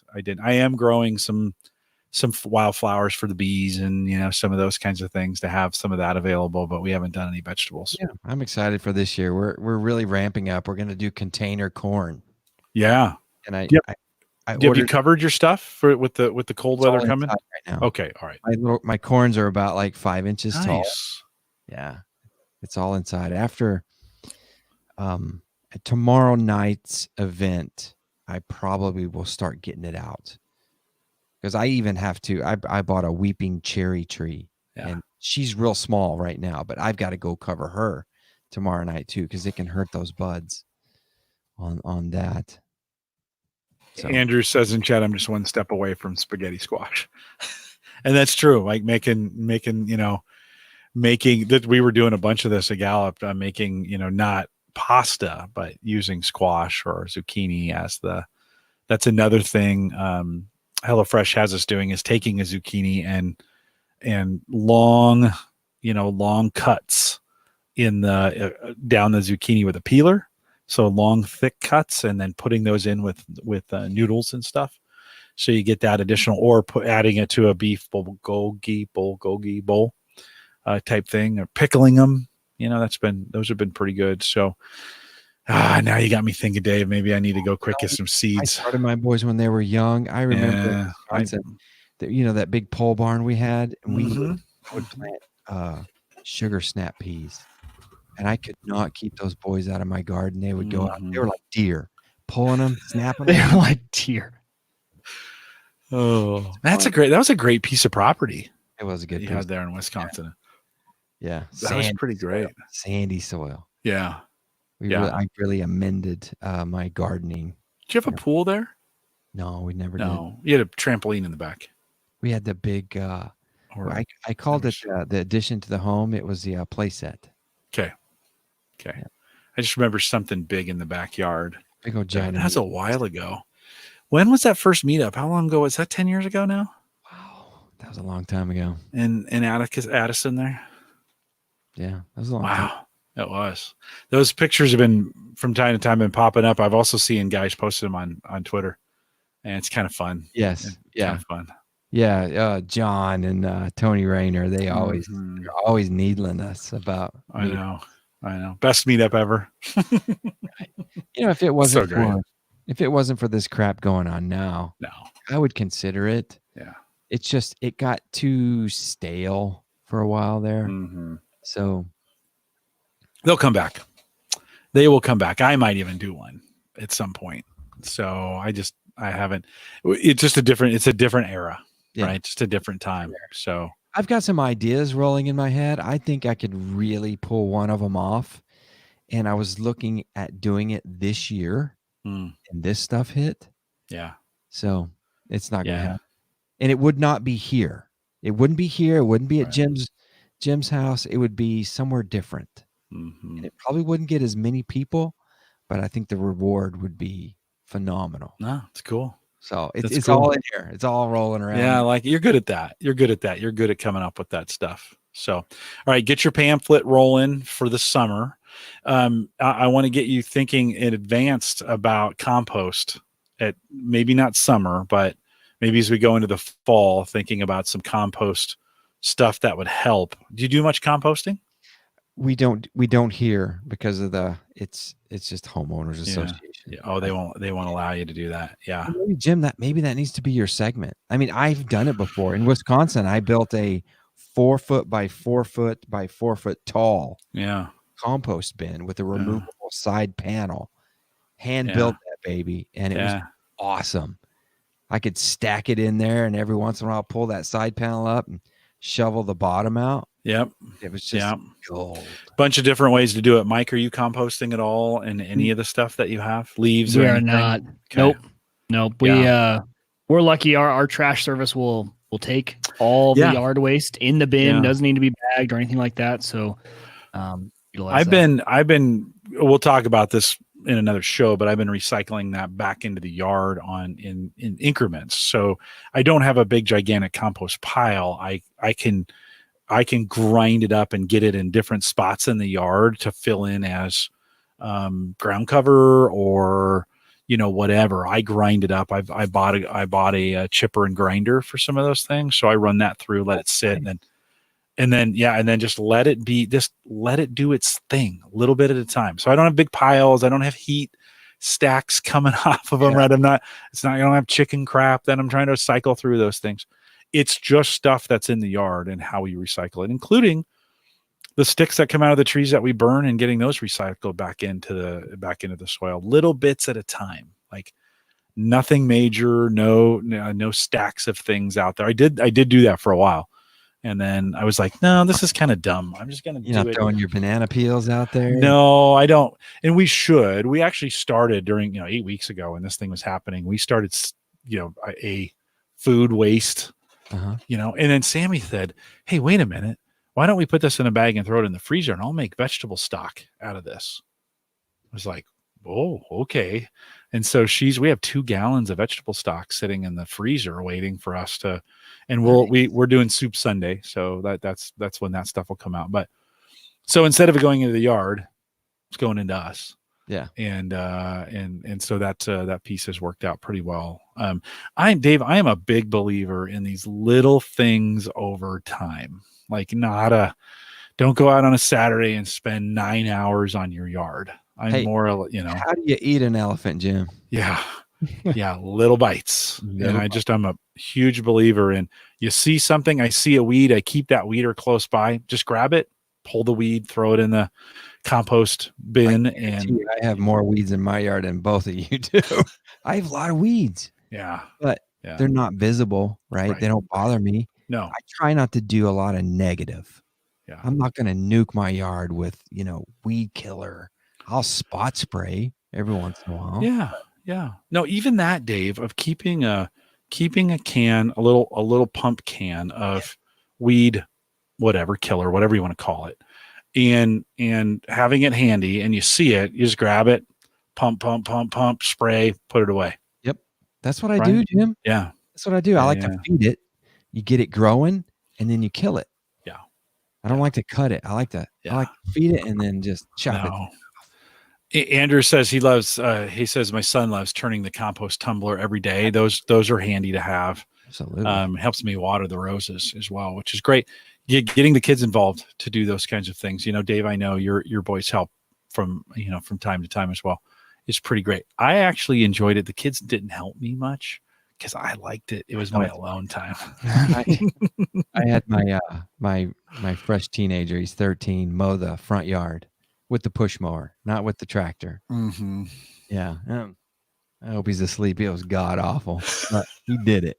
Right. Yeah. Mike, as your kids get older, you're gonna let them mow? 100%. I'm already counting down the days. Yeah. I wouldn't let them. I never let them. Yeah, I'll let him, but I'll be probably doing it with him. I mean, I think some of my favorite memories are mowing the lawn with my dad. He had me do one part of it. He would do the other, right? He'd be edging while I was mowing. Right there is reducing your Saturday, right? Yeah. It was reducing the Saturday, and it was a time that you just spent with your dad. And he taught me a lot, because what I think I do well is I do cut pretty well. I switch up the directions. I edge all the time, getting all that like that. My mowing style, I think, is relatively good, and learned a lot from him. So yeah, I want to get the boys out there and helping. Right now, their help is just making sure they stay away, because I just fear so much backing up. I'm constantly checking on that riding lawnmower, making sure I don't, because they're just so tiny at this age. They're 2 years old. He's so short. So making sure that they don't. No. It's another reason I can't listen. I don't listen to stuff on on my riding mower, just because I just need to be able to hear everything. Yeah. I taught them young. Don't approach me. Yeah. I need, and they're just too young to really understand it. Yeah. And then I'll get in front of me and wave. Dad, their Wi-Fi's really slow in the living room. Seriously? Get back in the house. When I finish this yard, I'll be in to get it when I finish the yard. Yeah. Right. No, it's super okay. fun. So assignments. Jim's going to do compost. Yeah. Mike, you can tell us what you did, like your next steps. Yeah. And I'll take us from summer to fall. I'll get us ready for fall, because at that point we'll really need to be planning our fall schedule and gathering our stuff. Yeah, you want to do end of June, like the 25th or the 18th? Sure. Just throw it out there and I'll make it happen. And either one of those matter. If it happens to. Let's do the 25th. Let's do June 25th. We'll get to the end of the month there. And I'm scheduling something for the end of June. It feels like March took forever. March and April took forever. June 25 right here. Yeah, June 25. Cool. Plus sign. Yeah, I want to go mow right now. I'm the same way. I'm like, let's see, how do I mow? And I think, you said this, and I think I'm going to do this because you mentioned it, Mike. I think I'm going to mow twice. So I think I'm going to go tomorrow because it's been a little long. It's green. It's really green. Mm-hmm. And I think I'm going to jack it up real high and mow it once just tomorrow, just a fast mow, just get it knocked down some. And then Saturday afternoon, although the weather's not supposed to be very good, so maybe it'll be Sunday, then drop it down to the normal. I keep it pretty high, but bring it down to its normal level and mow it again, 2 days later or a day later. Your front yard though, Jim, I think Zoysia, you can really get some lowness out of it. You could, but Connor Ward out of that front yard. Yeah, but I found with Zoysia, that magic, the same thing I cut in the back, if I keep it pretty high, it is a mattress. Like I want to sleep out there. Yeah. Like that. My neighbor comes over and kicks his sandals off and then just walks around in my yard. Yeah. He does it. He's like, hey, Jim, I'm just walking around. Just want to feel the grass. It is so heavenly. Like that Zoysia is soft and luscious. And the drawback is it gets brown, Yeah, it does. It does. Dormant. It does. I have KBG, Kentucky Bluegrass, and it likes it low. Yeah. Now you could. Oh, whether you're supposed to keep it up a little bit, but really, you could trim it down and trim it down and trim it down, and it just looks so. I mean, it's that flat, and then it goes over the undulations of the land. Yeah. But I can never do what those guys on YouTube do because there's just too much movement in my yard. Have you watched Connor level his yard? He's crazy. That is so much sand. I know. I don't know how they get away with putting that much sand. I mean, it's Utah, so yeah.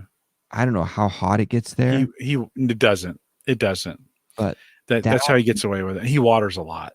It would nuke my grass. It would nuke my grass. It would be so hot with that. But if you did it at the right time. Down. Now I've thought about. I'm really, really, really, really close to trying to level out a couple of spots of my yard. And I'm going to do like a topsoil sand mix. Yeah. And make it more organics than it is sand. You're going to put any of that thermalite or whatever that stuff in it that it helps absorb water and hold water and release it. Because if you're going to do a massive, like if you're going to try and level that way and get dirt and sand, you might as well put that. Have you heard of that stuff? It helps absorb.